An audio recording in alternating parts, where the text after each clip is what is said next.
Broadcasting live Stacy, your from order is Waterford, ready. Michigan. Stacy. 500 times. Sponsored by Motor City. We're gonna get you on the street, and I'm gonna commentate. Seminary just gave me a doobie that was infused. I'm like, shouldn't we have talked about this before we fucking lit it? I'm like, infused with what? You know what I mean? I'm gonna go hit my What, page. weed? The new stream is up, so if you want to share it to your page, Oh, it's ready. All right. it's up on YouTube right now. It's already streaming. So I just do it the same way I did it. It's the same way before. I go to the YouTube video itself, so I pull up like YouTube. Like right, I already have it here, but I'll pull up YouTube. Like you see, it's right there. You click on it. Yep, that thing. Then close the chat with the X, and then go to share. Go to share and then copy link, and then that's the link you post in your Facebook post. That'll be the actual YouTube. Thank you.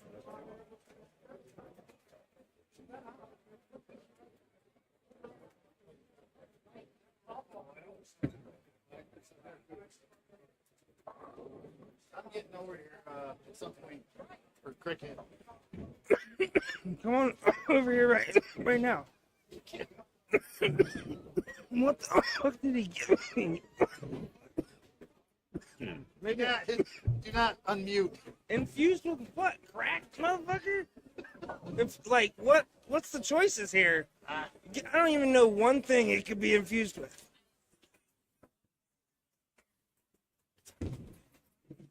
If you're here, you can say all that. I turned it off now.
All right, ladies and gentlemen, we're back at the Motor City, Michigan Regionals Dart Tournament.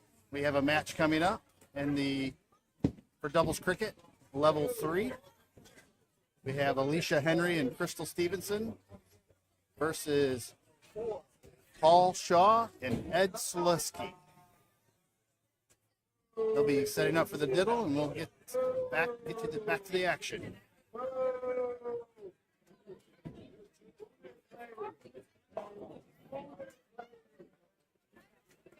It's like a girl.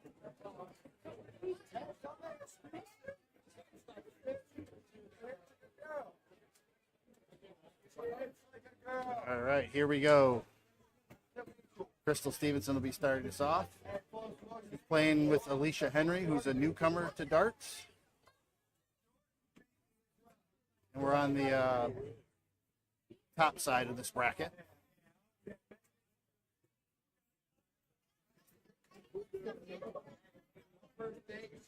All right, Paul Shaw will step up.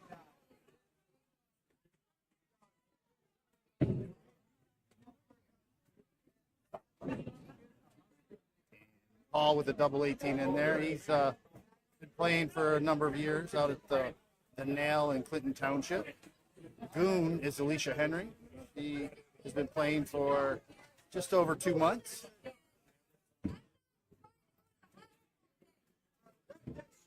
She took third in her very first event at regionals earlier today. And she throws in 220s. Get a little excitement in the background. Crystal pumping up her partner. And Ed steps up. They are all Motor City Dart players. Right on the wire. He's going for the 18s to try to solidify that number. And he closes it.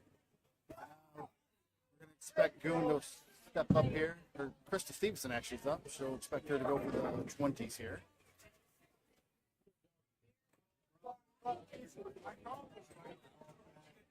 There's a triple 20. She takes the lead here. She might look to close the 18. No, she stays at the points. Smart move.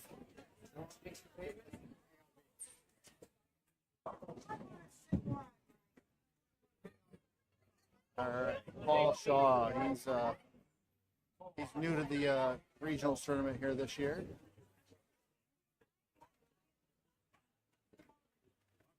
Going at those 18s. It's a single 18 there.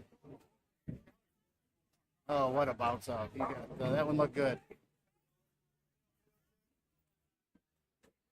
So I expect Alicia to go for those 18s and shut that number with the lead in hand.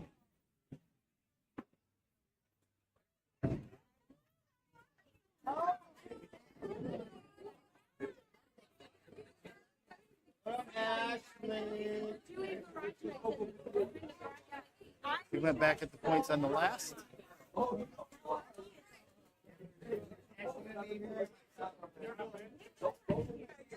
Ed will step up looking to get some points here.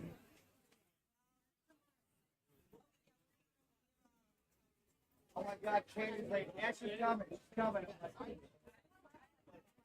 It's like Ashley might not come, and you should go. And he gets a big third on his last start with the triple 18. And they take the lead. Now Crystal will step up to look to pound the 20s here to try to get a couple of troubles.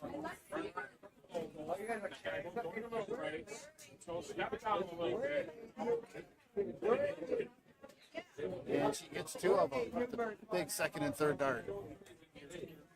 Gives them a bit of a comfortable lead here.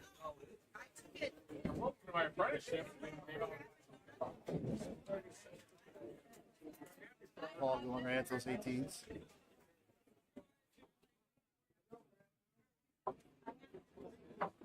Just a little bit low on that third dart.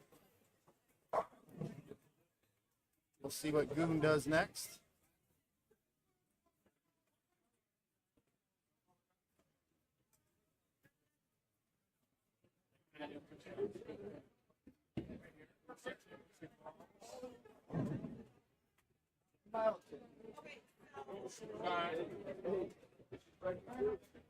Recomposes for her third dart. Should go at the 20.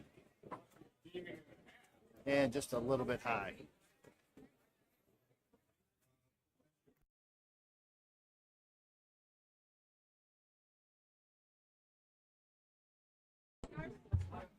Yeah.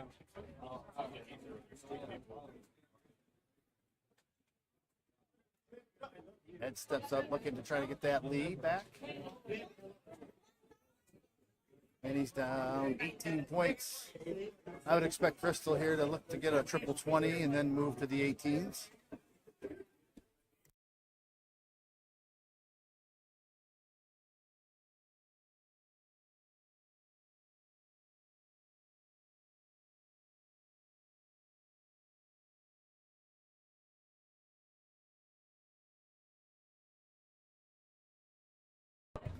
Crystal added some points on that round. Paul, I'd imagine, was going for 18s on that first dart. He came back and got some 18s after that. Looking back at everyone, telling everyone that first dart was a slop. I would expect Alicia, or Goon as the board says, to go for those 18s.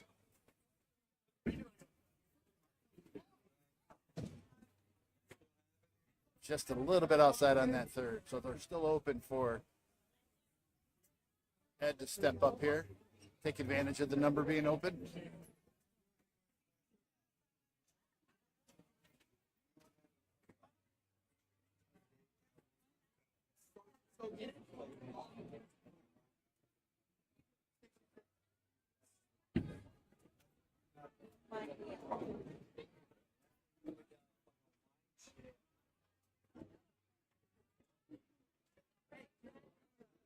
With a tough break on that second dart.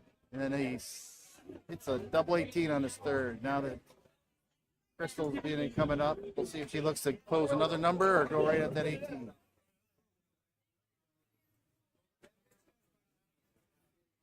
We got a tight one right now in game one. Looking for that 19, so you go up to the 18 on this one. Imagine she'll stay up there to try to get the close now that she spent that dart there. There she goes, big close on the 18. They still have a 4-point lead. Paul Shaw coming up.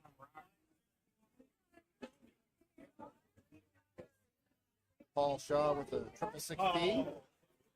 Gotcha. Sorry, I'm in a rush. You'll be wondering if that one was meant for the 19 or if that was a true triple 16.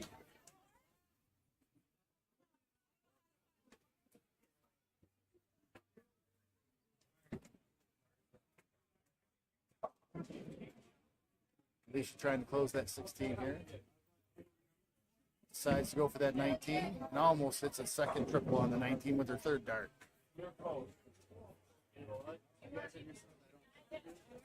All right, Ed Sloweski is up next. Again, he's out of Clinton Township, shoots out at the Nails. Been playing there for a few years on their Thursday night in-house league. Hold on, sleeper cold. Ed steps up looking to get some points on the 16s. Showing a little frustration on that second dart, but gets the third one in and takes a 12-point lead.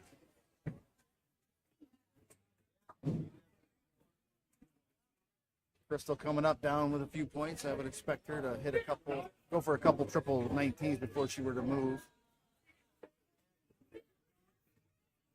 There's one triple 19 right on top of it. Took a stab with her third dart. Good shot from Crystal.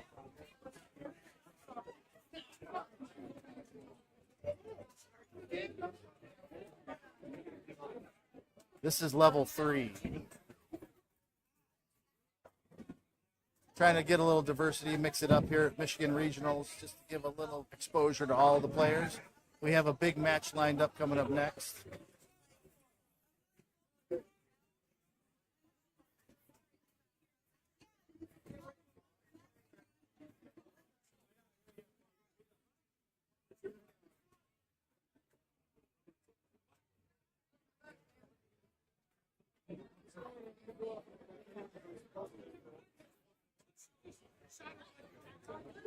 All right, that's stepping back up. 16s are still open for him.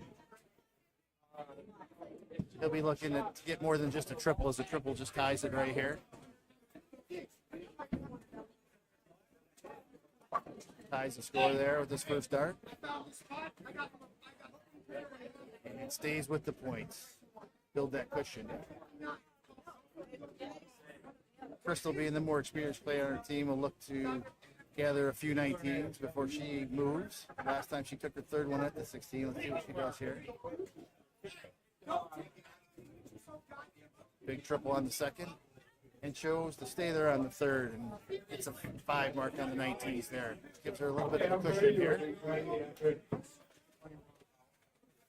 Paul Shaw steps up, going right at those 16s.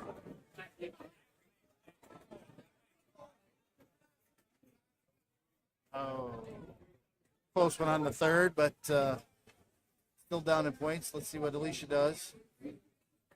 I would expect her to take her first one at the 19 to build that lead. She's still learning the strategy of the game. Going at that 19.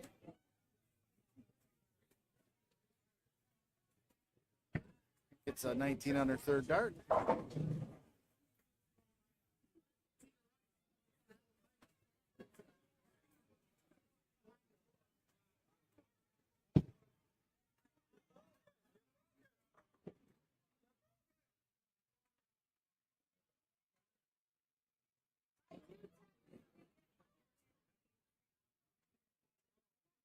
Head going right at those 16s. We're getting close to the round out limit here. We're at round 14. We go 20 rounds here. I would expect that you're going to start seeing them just really start to add up those points at this point, with only a couple throws left each. Crystal's going at that 16. And then she goes back at the triple 19.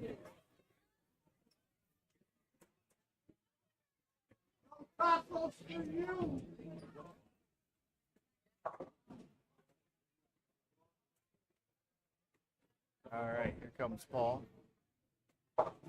Big triple 16 on his first start. See what he can follow up with here.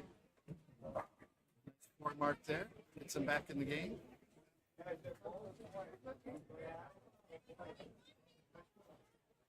Goon's going to need to step up and hit a few 19s before she moves on, or even considers to move on. Crystal's giving her a little advice, trying to teach her some strategy.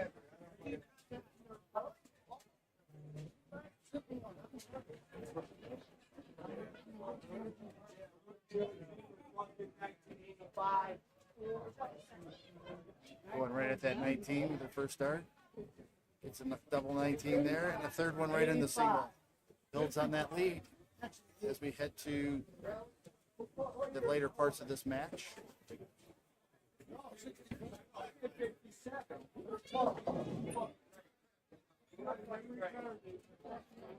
Ed steps up here with the down in points.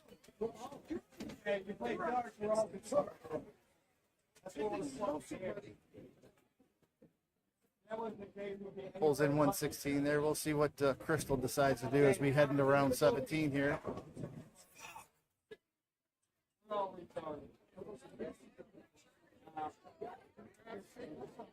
She's trying to take a look at that 16.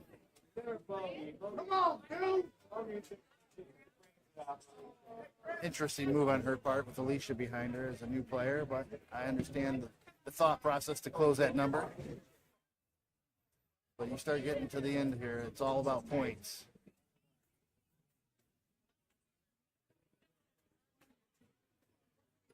Slaps a 16 in there.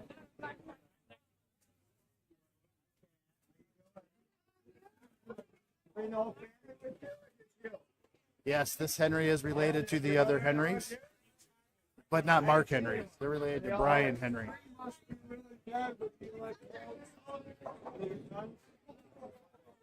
Here comes Alicia. Steps up. Looking to close that 16. Switches down to the 19. Smart move on her part. build that lead. This one's coming right down to points. Ed's going to come on up and start burying that 16 to try to get the lead.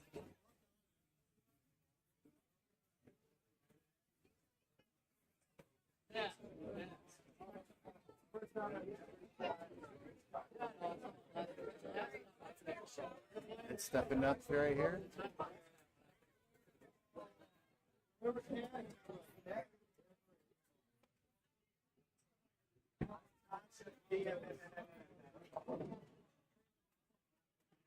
That's a single 16 there. That takes us into going into round 19. This is round 19, and you'll see a little bit of that with these lower levels. The matches rounding out and points determining out the victor here. With a big 5 mark there, that right there might have sealed the deal. It takes a lot of 16s to come back and take the lead here.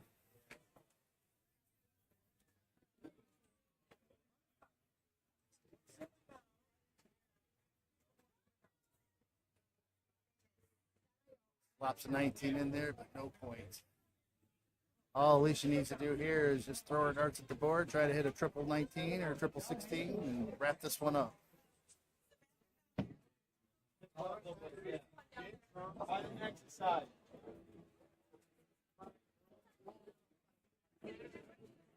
She elects to go for the points just to seal it. Lost anyways.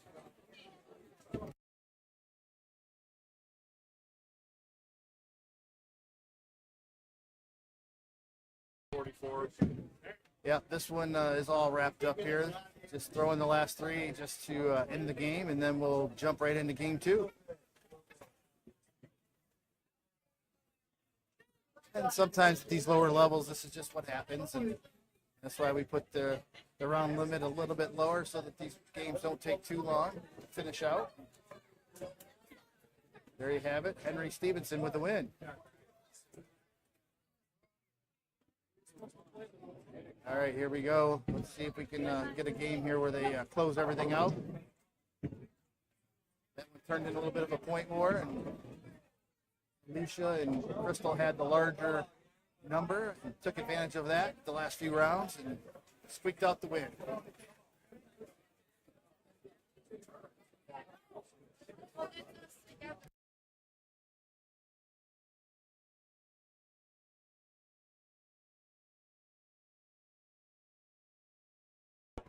All right. I don't know what we're waiting on here, but They see winner Henry Stevenson.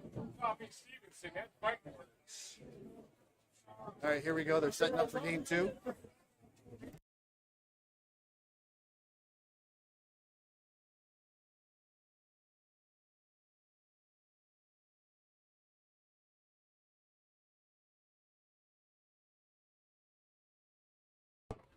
All right, here we go. Starting up game 2.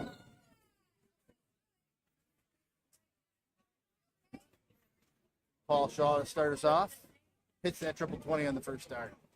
Goes right to that 19, triple 19. Oh, man, that was a big round by Paul to start off this match. A little unexpected after watching the first match, first game of this set, but nonetheless a great shot. And he went for the white horse. See what Crystal can do here. Going right at that 18. Closes out with 3 darts.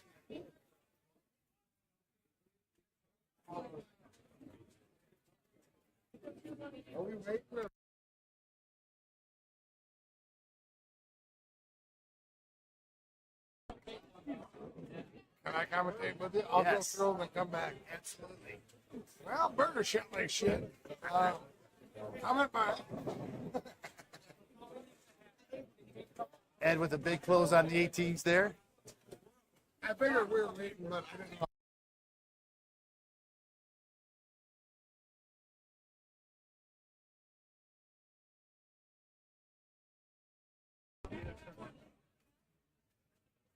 Alicia steps up going for those 17s. Ed and Paul handling game 2 right here.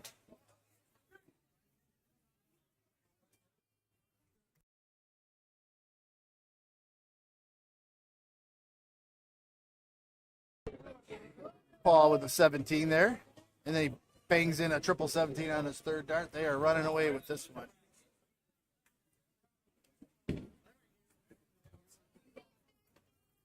Round 3 here. Crystal's going to have to find the 16s or 15s and hit a bunch of them.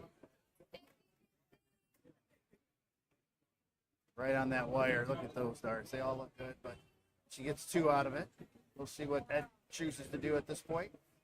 But imagine he's going to go right for that 16. Try to shut this game down.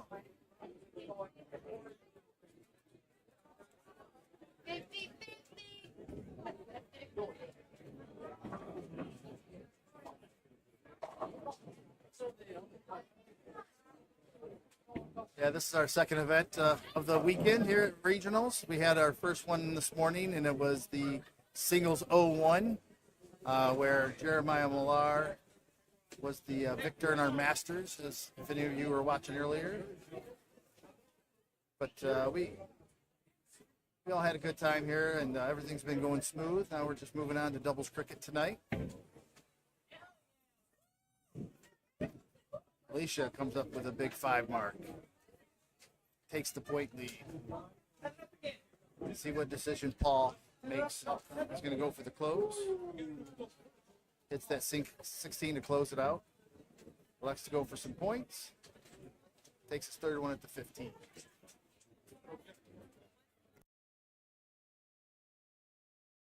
I'll turn you up a little bit. Derek puts that thing in his so pretty seen. Alicia Crystal steps up. Because She hits I saw 4 there's 15s. only 16 people. It'll probably get a couple thousand views. It'll be all right. All right, here comes Ed to the board. Down by 8 points, but he has 3 other numbers to work with. See what kind of strategy he employs here to shut out, or does he go right for the points? He elects to go at the 20s. He takes the point lead and stays up there with his third.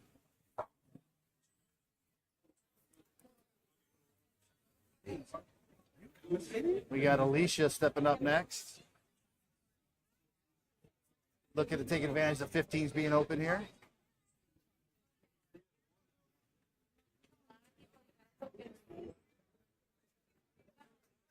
Tough one there, and she's down and points and doesn't get any 15. So Paul Shaw steps up. I'm looking for him to close out those 15s here.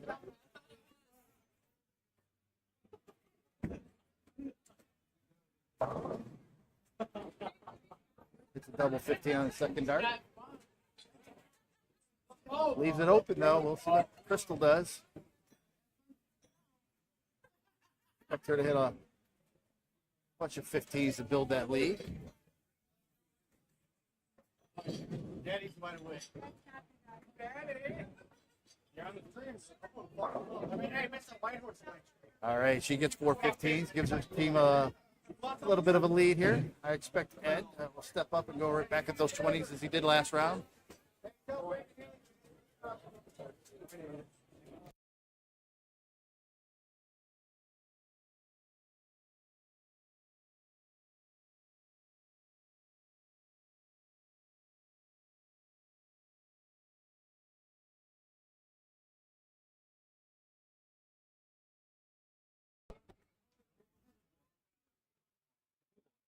Ed steps up and misses on the 20s, but they still have 3 numbers to go. And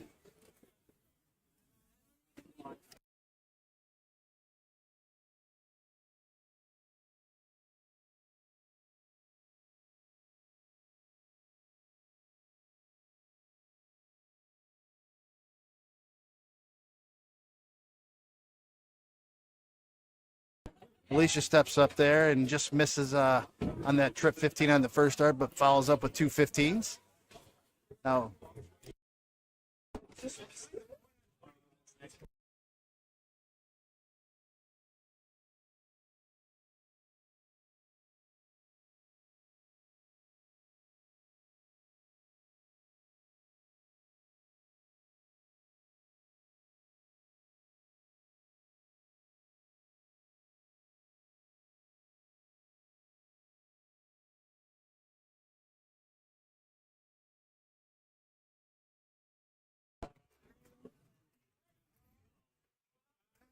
Mr. Henry, Jeremiah, and Mr. Henry and the mics again.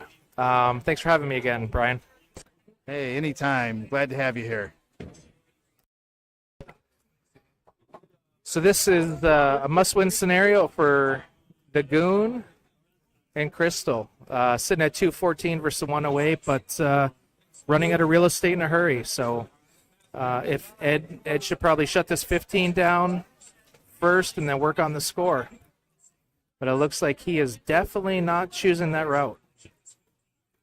That is going to keep Goon and Crystal in this match. A fundamental flaw, in my opinion. Yeah. There's the opportunity. Yes, we would expect Alicia to do nothing more than to point, and point. Again, it's a 20-round limit.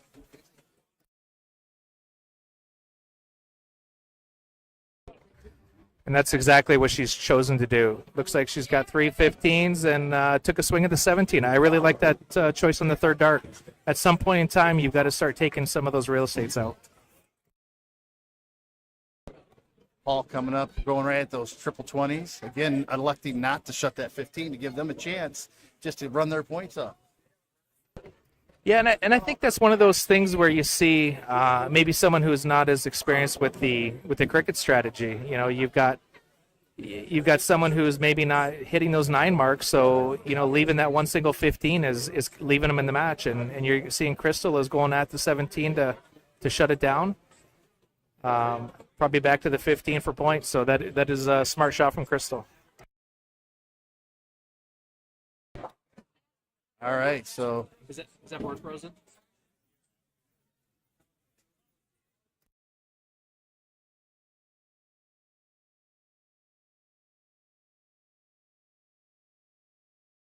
all right. Ed's shooting over there at the 19s, flies into a triple 16, doesn't give any points, and once again, giving them a chance. If they would just take advantage and go right at the 15s and build up a bigger lead. What round are we in here? Time is running out. Yeah, and I would take the 17 probably in dart 1. That's exactly what she does. Smart shot. Maybe take the 15 and then a swing at the 19 or 20. But I guess she, not a bad shot, elects to stay on 15s and keep the 200-point lead.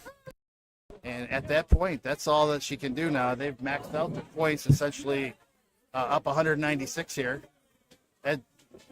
Paul finally decides to take a look at the 15, but a little bit late, don't you think? Yeah, I mean, he was after dart 1. I think he was committed. He probably should have stayed on it and shut it down and forced 2 triples. So Crystal's got a decision here. It's not a bad shot to get a few more points, but I think you got to take one or 2 darts at the close. Those 20s, one trip 20 is worth 4 15. So at some point, those 20s are going to become too tough to overcome.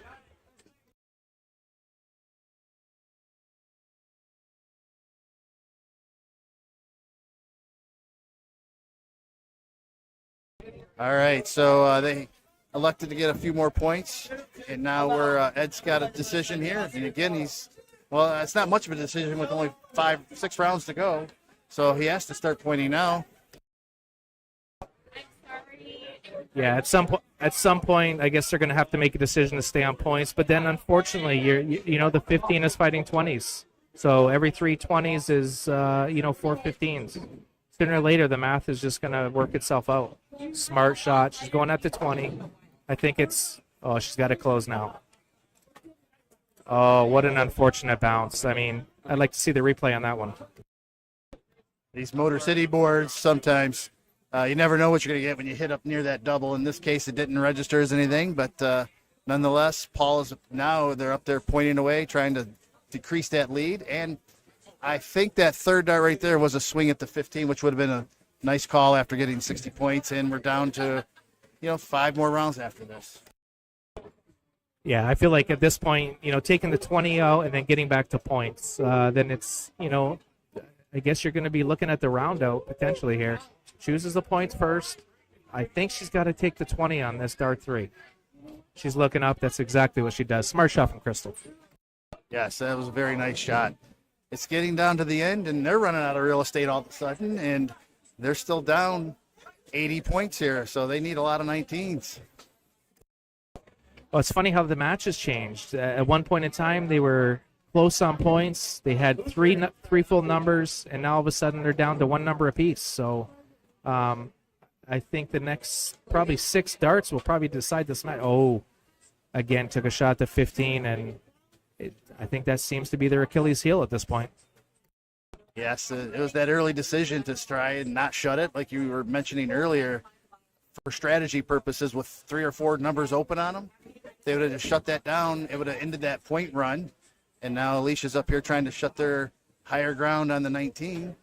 She's electing to go back to the 15s on her second and third dart. She rushed that third one a little there, and it shows with the miss. Yeah, I think she's going to kind of probably regret that, those dart 2 and 3. I think the first dart was the right decision. She was not far off that trip 19, but now all of a sudden we could see the point lead. I guess we're still back and forth on the point battles. So 345 to 364, getting close on the rounds, but I got to believe the right shot for Crystal here. If she can take these 19s, that would force the bulls in your close to a round-out scenario. So 19s is absolutely a must. She chose the 15. Little surprised by that decision. See what she does with dart 3.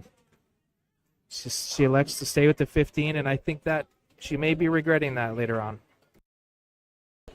Yes, at this stage, 19s versus 15s, I understand the thought process. But like you said, if you can go for that 19 and shut it and force them on the bulls with a 19-point lead yourself, you'd be in a lot better position than they are right now. Yeah, the way that I look at cricket strategy is if you can position yourself to be into the bullseye with the point lead, it is your game to lose. And that's what she had an opportunity, closing 319. So Ed has not capitalized on this opportunity. Although he takes a small point lead, I feel like, once you get ahead on the 15, depending on the round count, what do we have for round count here, Brian? This right here is round 18. They each get one more shot after this. So she definitely has to get the point lead on her first dart, and then she's got a decision to make. Does she take a chance at that 19 at this point? Yeah, this late in the game, I think you're just going to see a lot of points being thrown. Unfortunately, she's just gone wayward the last couple rounds. This is a must-have on the 15. Oh, boy. That may be the game right there. So the only shot here is to shut the 15 down. I would expect that at this point with round 19, but he goes right at that 19 first, maybe to make it a little bit easier on his third dart, a little comfort darts, but again, it doesn't hit. Now Crystal has a chance to make it really pay. Yeah, I guess I'll never understand that one. I can understand if they need 3 15s to close, but at this point you need a single 15 to close. It really solidifies the match, in my opinion, and now Crystal's got an opportunity. So I feel like Crystal's really got to live on these 15s, and hopefully she can put in 5 of them. She gets a big first dart on that one, follows up with that second dart, and I think she rushed that third one. She kind of kicked her leg out. She really needed to focus and bury that 15 there. Yeah, Brian, I think it was just a way to make me look bad. I called the 5. She hit the triple and single and decided to, get the commentator's curse there. So, Crystal, thank you. Ed's got to hit some points now. This is it right here. If he doesn't get any points, they lose. He's missed his first 2. He has to have a double here or a triple. We'll see what happens. Oh, my goodness. You just seen an absolute turnaround in this game. I think the game's over. There's one shot left, and they're up in points. So no matter what happens here, we're going to see Alicia and Crystal win this game. And just to add to the point lead here, these darts don't really mean much at this point. The game is now over, and it really it shows you it cost them for not going for that 15 earlier when they had the chance. Yeah, I think they're going to look back on this scenario and they're going to recognize that single 15 really could have put the match away way early on. And unfortunately, when you leave a team in, you give them hope. That's probably the worst thing you can do is leave a team in it. But hey, Brian, I appreciate it. I think I'm up on stream, so I better get up to the board. All right, thanks, Jeremiah. Appreciate it. Good luck to you in your next match. All right, everyone, we will be back. We'll have a stream match coming up shortly. Thanks again for listening.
All right, we're back with Game Time streaming at Michigan Regionals in 2024 here at Century Lanes, and we have a exciting match coming at you as we speak. Jeremiah Millar and Brandon Kessler versus Jeremiah Berger and Jay Topsky.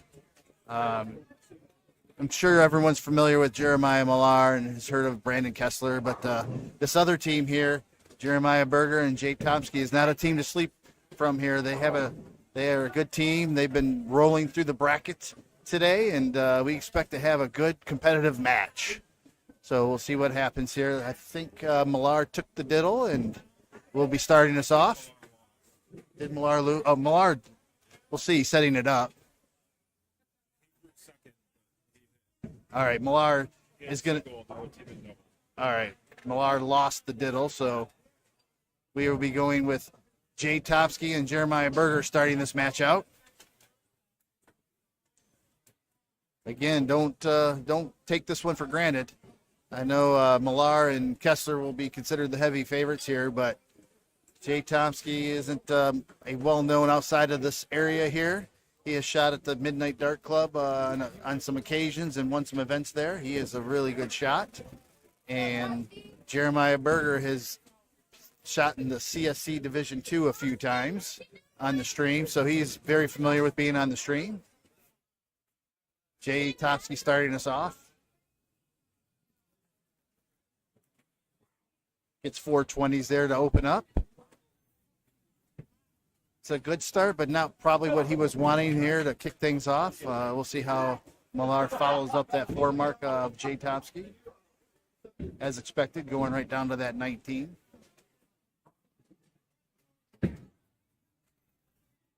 And only closes it. So there's an opportunity here for Jeremiah Berger to really jump ahead in this match. Throwing a 3 mark in this game is like a miss. See what happens here. Going right at those 20s to start. And takes that third one away. What a big shot right there. And they take control here early. Kessler's going to have to open up another number here and start hitting some triples on that number.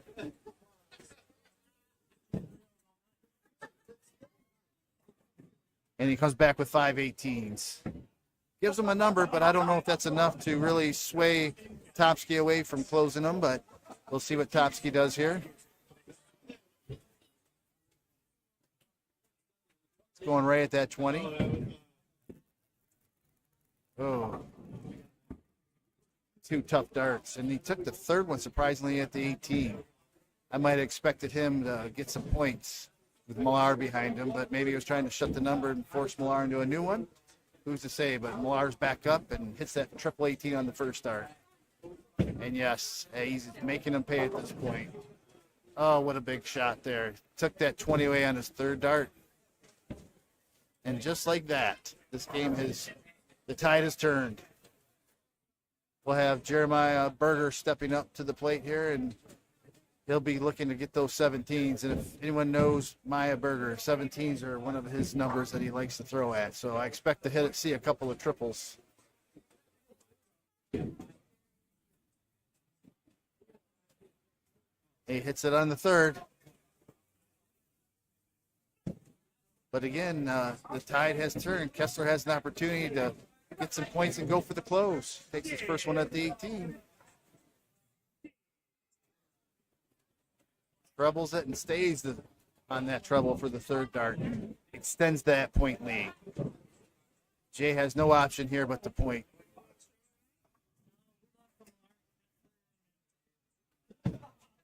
Going right back at that 17. What's up, guys? We're live right now, Brian Henry.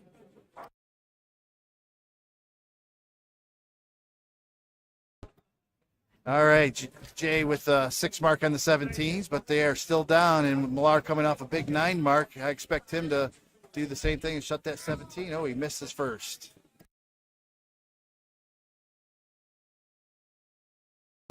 He hits the trip 18 on his second dart and comes back shuts the 17 down on his third. That's another big round from Maya.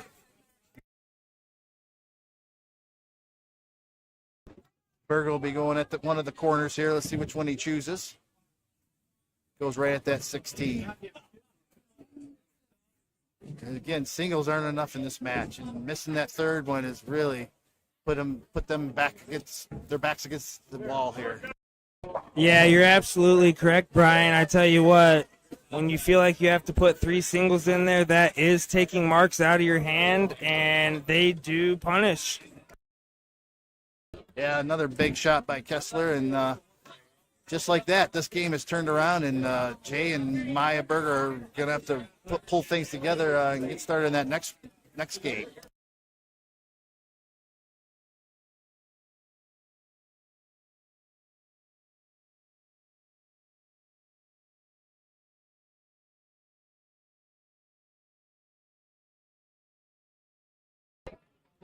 Millar up here, the 1 bull for the win, and he gets it. Great shot, Jeremiah Millar with a 5.4 average. What do you think about that, Brian? Very impressive, and he started off slow and only hit a 3 mark to start. Well, I just got here. I would not know, but inform me. Yeah, he opened up with 320s, and Maya Berger and Jay Topsky had control of the match early last game, but now we're starting up game 2 here,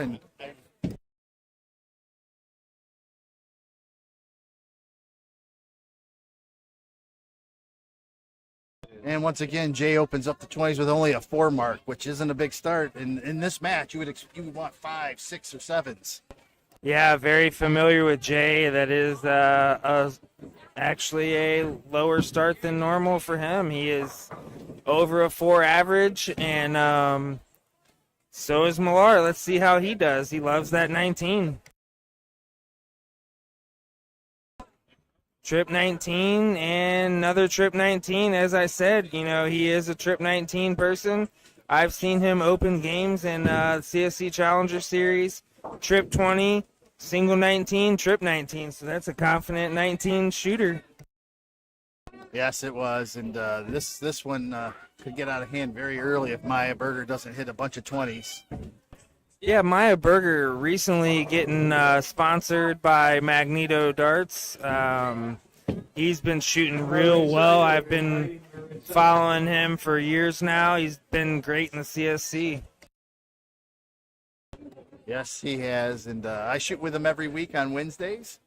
And I know his game, and I know what he can do. Right now, this one isn't looking so good, but they've been rolling through the bracket today, and you would favor Millar and Kessler here, but I was expecting a little more out of Topsky and Berger, to be honest. Yeah, 9 marks do not affect these guys, as you can see. Topsky steps right up and delivers a 9 mark himself. It does not bother these guys to be big shotted. It's not going to happen. Yes, gives him a little bit of a lead, but with Millar coming up, we expect that lead to go away probably on his first dart. No, it takes 2, but now he's got 1 dart. Does he go right for that 17? He does love that 17. I am super shocked he missed that one. Leaves the door open a little, and as I mentioned on the first game, Maya Berger is a 17 shooter. So I expect him to really take advantage here and try to get that point lead. Yeah, Maya's probably going to hit a 7 mark minimum.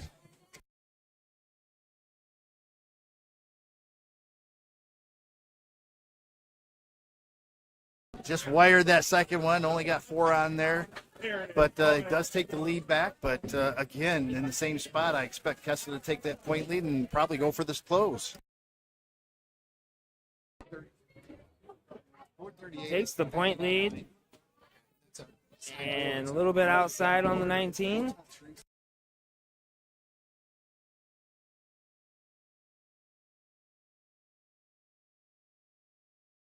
Topsky stepping up, looking at the trip 17. Hits it first darts. Is he going to move? He is not. Great shot from Jason Topsky. I tell you what, Brian, how familiar are you with him? Yeah, he's one that I've seen in the area. He's not one that travels a lot, so he might not be well known throughout the state. but if you watched any of the MDC, you would have seen him do really, really well there and win some tournaments. He is a great shot. He sure is a great shot. I actually got the opportunity to shoot with him and Andy Zamora in the Trips All-Stars in November, and we won it. Topsky shot like a 4.6 on the day. Yes, he is a good shot, and I do remember that day as I was in the same building as you guys, and it was fun to watch, and that's why I had really high hopes, and I said that this team isn't one to sleep on. I thought that they would put a little more pressure, but this one is not over yet, and those 17s are still there. Yeah, looking at a 1-0 scoreline, it is definitely not over yet. And a big 7 mark from Maya Berger. Yeah, he finally stepped up and hit those 17s, as we've been talking about, and he hasn't done it. He finally shows you that 17 is there for him, and now they got a little bit more of a lead.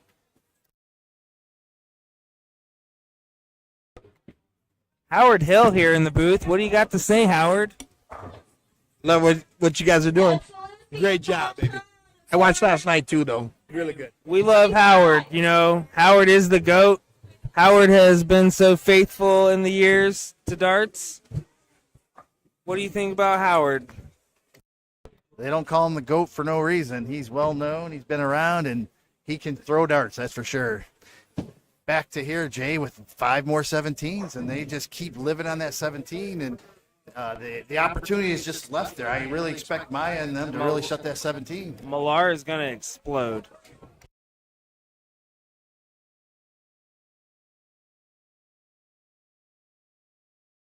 Took the third dart there to finally hit that triple, so you know, I don't expect this one to go 20 rounds, but that 17 is there, and they're going to pound that 17 as much as they can right now.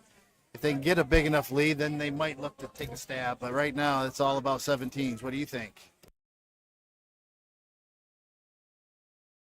It is definitely all about the 17s right now as Jay Topsky takes a stab at the 19s, back to the 17s. And looks like Maya and Topsky have the lead by a few. Brandon Kessler going to stab at these 19s hard.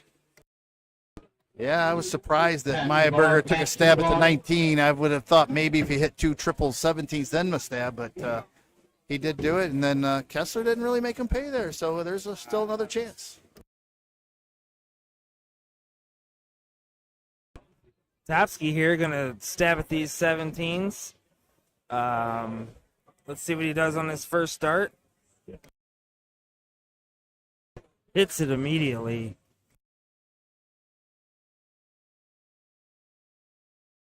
Great shot. I do agree with that shot. What do you think, Brian? I like it. I would have thought, you know, once he took that second one to hit a single, you're committed to shut that 19, but he came back and he hit that 17. A lot of times I think trip 17, then you might take a look, but he did it. Jeremiah, big 9 mark there. Yeah, again, just like last game, you know, when they're hovering in there, and Maya Millar comes up with a big shot to not only get 6 on their number for points, but a triple to close theirs. Yeah, he really shows the difference between a 5-7 and a 4-7. It is very breathtaking, and you know, Topsky and Berger are hanging in there. Yes, they are. They're not. There's no quit there. They're going to fight on those corners, but they're battling 2 large numbers, and they hit 1 triple on a large number, they can switch right away to the corners, as you saw Kessler with a big 9 mark right there. I see you, Jana, in the chat, and we love you too. Honestly, we're surprised that we don't see Jana. Is Jana here? She will be here. I know she's set up to play mixed doubles and mixed triples tomorrow. Yeah, heck, she lives right down the road from me. Jana, we're excited to see you. 3 bullseyes for Millar. He really wanted that double bull.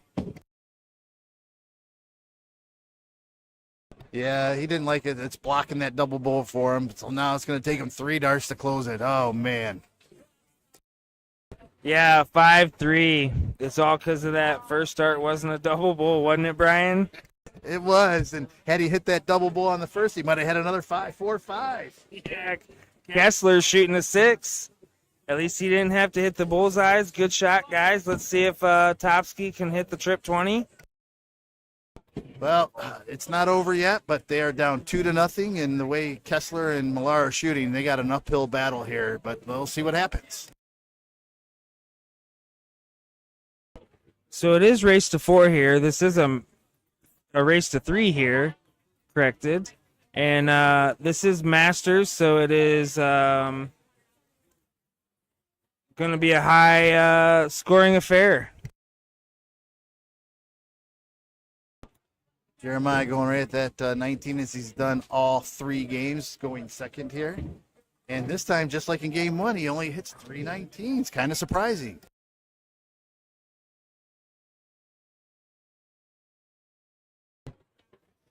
I definitely see Maya Berger tasting blood here. Trip 20, trip 20, trip 19. Well, there's a slight opening here for them to get going here. And there's 420s. And he goes right for that 19 on the third dart. Big shot. Great shot from Maya Berger.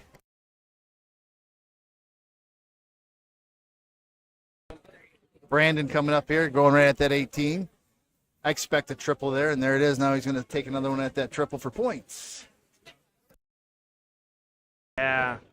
Yeah, that's what Kessler does here. He's definitely keeping it a close match, putting a little bit of pressure on Topsky.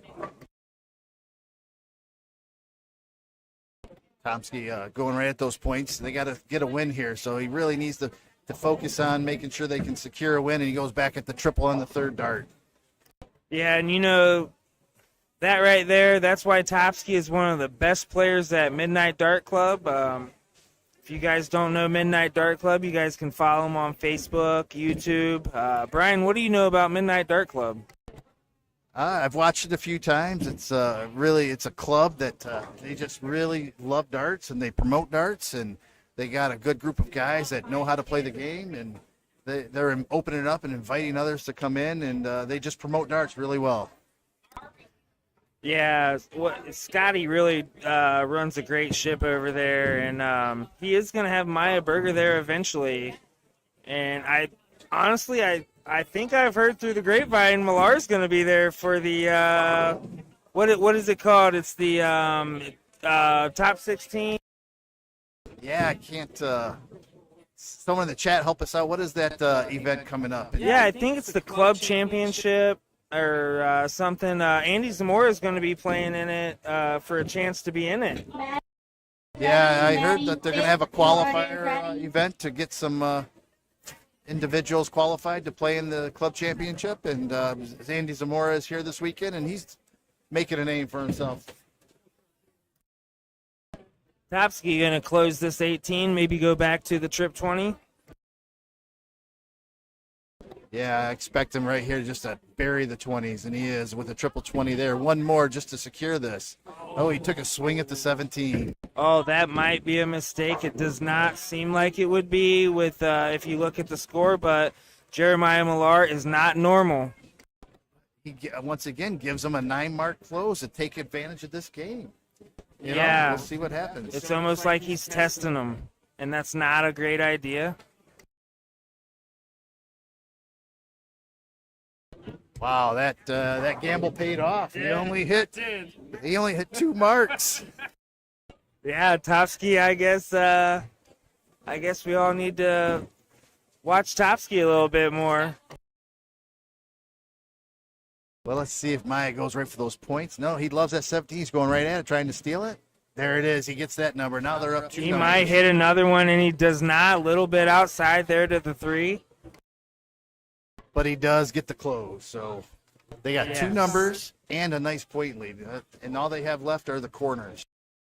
Absolutely. Brandon Kessler is probably going to hit another trip 16, and he hits it low. So they are sitting in a good spot late in the game here. I would expect him to go right for that 16, but he's looking up at the 20s. We got Katie Howard in the booth. What do you got to say about your day, Katie? I shot great. I was happy with my darts. Yes, she did. She did shoot great today. I tried to not get on the mic until she's done. You know, she's a great shot. She's my partner all week, and we're gonna do big things. What do you think's gonna happen here, Brian? Well, I expect Maya will take his first dart to maybe get some points, but he's going to take a stab at that 16 at some point. Let's see what he does. There's a 16 stab right there. He stayed on it to close. Now he right at that 20. No, he's going right for the 15, going for the kill. Yeah, what an aggressive shot by Maya Berger. It is the correct shot. I'm not mad at that at all. Yeah, very well.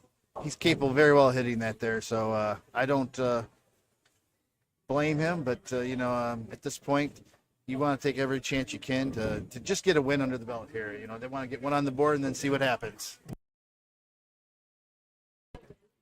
Topsky for 215s and move on to bulls.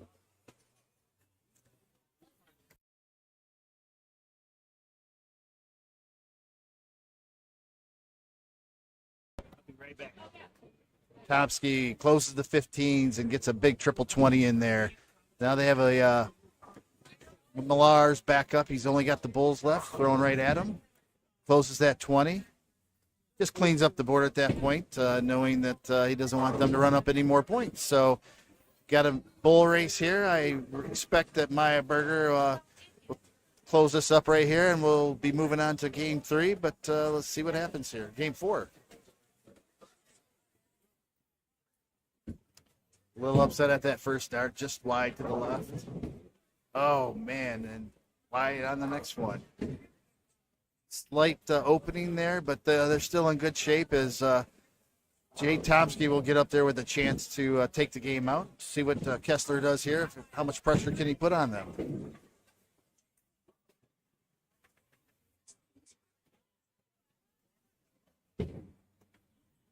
He gets a big double on his third, so now that opens the door here. Jay's going to have to step up and close these. Otherwise, Millar could get up there and have a shot.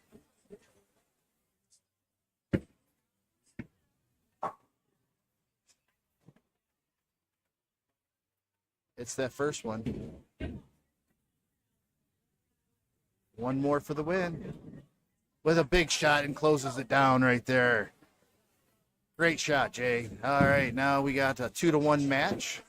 But on this hand now, Millar and Kessler are going to get to go first, and already up 2-1, needing only one win to close the deal.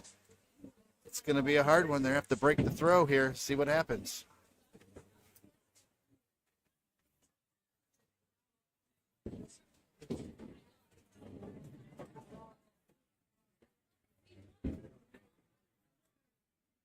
Hits the triple on the third, gets the 20s out of the way, and a 40-point lead. To see what Jay can do here. He's going to have to hit some big darts. Slight opening for him, but he's got to hit triple 19s right here to make him pay.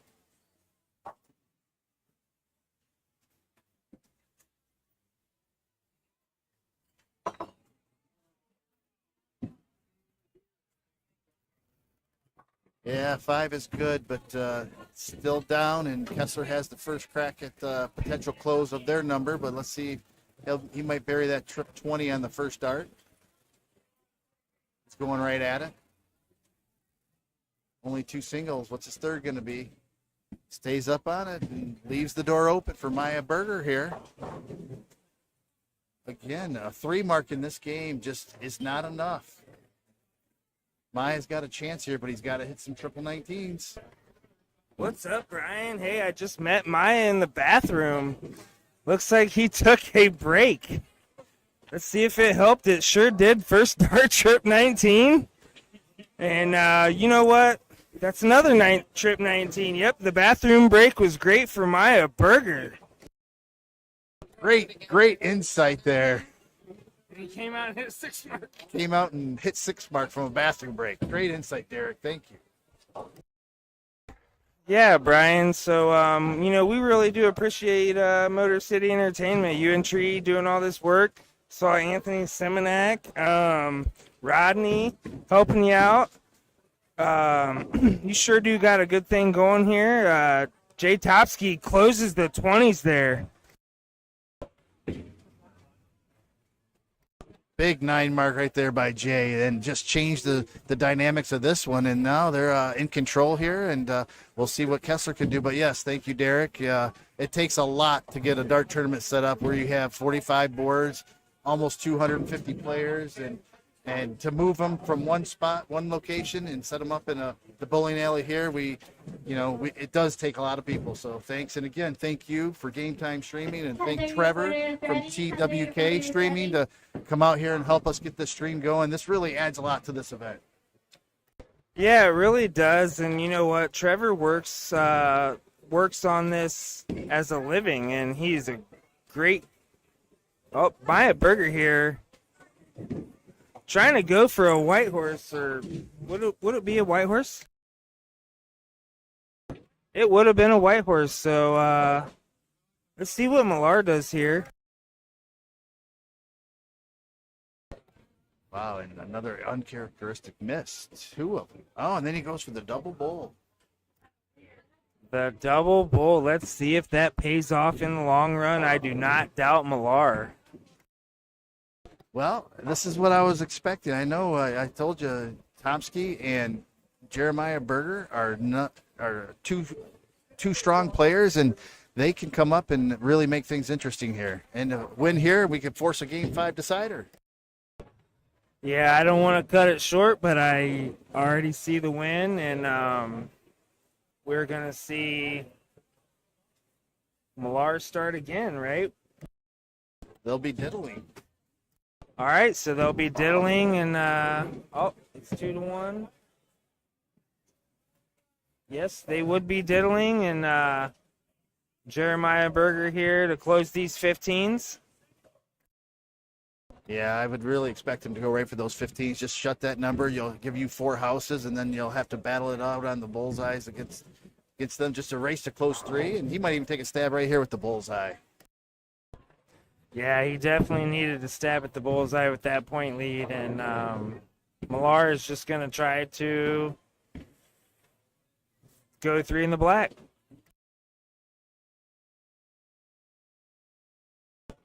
What a poor effort by Millar. I'm just kidding. No, that was a great shot. But, again, a big change of events. And I'll be honest, I saw a little bit of a demeanor change in Kessler and Millar here. But, they'll have to refocus if things go this way. And there it is. Game 5 coming. Yeah, Brian, I tell you what, buddy. It's either you're going to shake him or you're going to poke the bear. And we're about to figure out which one they did. I truly expect the bear to come out now, but let's see what happens. Yeah, you don't want to poke the bear. But at the same time, I would not be shocked if they won. I would not be shocked if Jay Topsky and Maya won. I've seen both these guys in real life, and, I really think that it's going to come down to Kessler. Yeah, and, we'll see now. Millar gets the start, though, and they just got broke. Now you're going to try to break Millar twice in a row. I don't know. You're right, though. If he opens up strong, it's going to be Kessler following it up, and we'll see what happens. I expect Millar to hit big here. Yeah, Brian, we know what to expect from Millar, and we know what to expect from Kessler, and we know what to expect from Maya Berger. Jay Topsky is proving himself every time. So, again, Maya Berger just hit his head on our tent about knocking it down. And almost knocked himself out before the start of Game 5. Jay Topsky is the one that's going to have to follow that 9 mark. Step up in this event here. Millar with a big open like we expected. There's that waking the bear. Yeah, don't poke the bear too much. And only a 2 mark on the 18s. Yeah, that's going to draw blood here. Kessler's got blood in his mouth here, tasting it, and he's going to punish. And before Maya Berger even gets a shot, he's got to shoot 16s or 15s now. And that just tells you how fast these games can go. Yeah, it really takes the darts to a different level here when Millar and Kessler are shooting on full steam. Berger probably will still hit a 9 mark or a 7 mark, and it is not going to bother the match at all. Yeah, he can hit 7 or 9, and they're just they got an uphill battle here with the smaller number against all these bigger houses on the board. But I think the pressure got to him, knowing he had to hit 9, and he kind of forced it there. Here we go with Millar going directly at the 16s. He's going to go 15. Let's see if he can do the double bowl. Hits the trip 15. Great shot, Jeremiah Millar. All right, Jay's going to come up. And as you mentioned last round, Millar needing a 3 in the black. Well, Topsky needs 3 in the black here.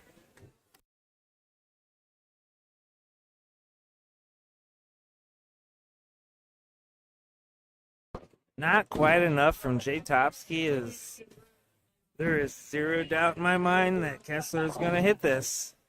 Yeah, I think they kind of ran out of gas in this one after that 9-mark start by Millar, and they gave it a good whirl to get to game 5. But here we go. The Kessler does finish it with a 5-0. Yeah, Kessler did finish with a 5-0, but you know what? Jeremiah's 9 mark really set the tone for that match, and let's hear your thoughts. Yeah, it definitely did, and it just kind of set the stage for game 5, and Topsky just kind of had a 2 mark, and it shows it's it was one of those games they didn't have a lot of rounds to shoot at. Things like that can happen, but they gave it a run and forced game 5, which many probably didn't even think.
All right, everybody. So that was an exciting match, and just want to give everybody a reminder here.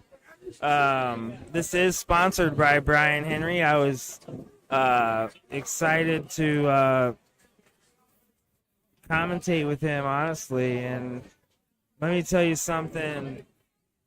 Jeremiah Berger and Kessler are a force to be reckoned with, and it's going to be exciting to see who comes back to try to double dip these guys. Again, this is Game Time Streaming. I am Derek Howard, and I am with Trevor from TWK Darts and Entertainment. He's doing all of the techie software and all the cameras and the graphics, and he's really doing a great job. Our first time ever setting up anything was yesterday for the first time ever, and you would not believe how far we've come. We are missing board noise, and we know that, and we have a wire getting delivered to Brian Henry. Yeah, so we probably 100% are going to have board noise tomorrow. Tomorrow and Sunday, as a matter of fact, we're going to be here, joined in the booth here by Don Spear. Don, how's the day going, buddy? Ain't seen you in a while. Yeah, it's been up and down, man. Made a good run, but came up a little short. You get to a third game and people just catch fire, like we just saw. and sometimes you just get blown right out of the water, right off the rip. I don't know if it was mentioned or not, but the fact that player 2, Maya Berger, only shot one time in that last leg is almost tragic. But, you know, when you catch a team that just catches fire like that, it's really tough to stay with it.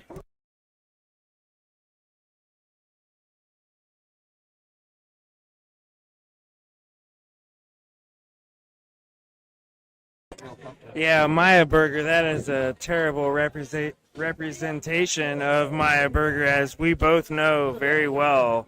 Maya Berger is a 4.5, 4.6 average, so him only getting to shoot that one time really did affect the match. I saw that Kessler and Millar had a great start.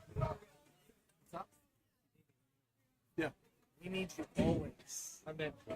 I'm in. We need Spears. I only Come on. the last game, so. You didn't see the other two?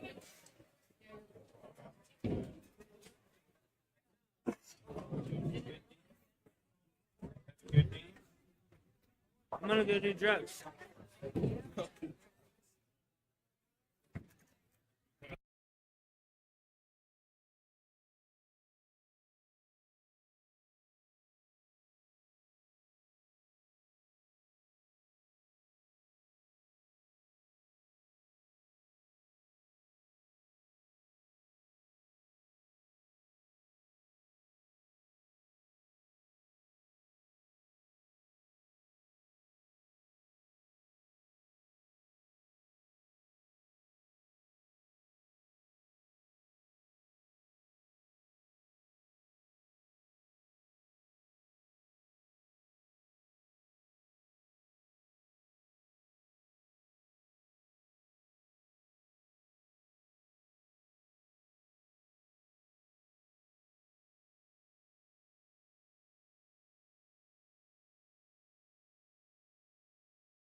All right, so we thought that was a king seat match, but it wasn't. It was the semifinal, so still one more topside match to go. But right now we are going to have it looks like quarterfinals on the bottom side match between Josh Slom and Russ Fecko and Jason Topsky and Jeremiah Berger, who we just saw play in that semifinal match. I do have Jeremiah Millar here for maybe a post-match recap and a little bit of commentary. How are you feeling after that last match, Jeremiah? So once again, thanks for having me. I feel like I'm doing a better job behind the mic than I am at the line. It was a rough match. I think the first two legs went well, but I think I hit a wall and Berger definitely, kind of put it to us, Berger and Topsky. So fortunate to win the diddle and come out strong, but looking forward to calling this match. Yeah, we noticed that you were struggling a bit. That last leg, I mean, both of you really caught fire. We made a comment, before you came over that, Berger literally had one shot at the line, and that's just so tough when a team just gets steamrolling like that. You got 3 darts to try to make a difference, and if you don't hit, it's kind of game over. Yeah, it's tough when you start getting the momentum. We had the momentum for 2 games. The momentum switched. They took it for 2 games, and winning the cork I think was the important piece. That high shot on the bull is a tough one, and I just happened to start with my favorite start, the trip 20, trip 19, trip 19. I think if you hit it, that's a tough one to overcome. So fortunate start with the 9, and really one missed shot for them, and they were already on the bullseye on turn 2. So, and I have to point out, since Berger is going to be watching this later, he did hit that one mark for the entire game. So I don't think that helped him too much. Yeah, that will stand in perpetuity for history, and we've got it on stream, we've got it in the stats, so it's not going anywhere. It's locked in for sure. I have had talks about your opening for cricket. You talk to people like Gordon Dixon and those guys, and they'll swear up and down the best shot for cricket is 3 triple 20s. But there's definitely some merit in the shot that you hit. I mean, it's all kind of risk reward, but man, if you can take those 2 numbers and have a big triple lead, you're really locking down the opponent to just sitting on 1 number, not having much of a chance to respond. Yeah, I mean, to me, 3 trip 20s, answered by 3 trip 19s just becomes a point battle, right? First one to miss.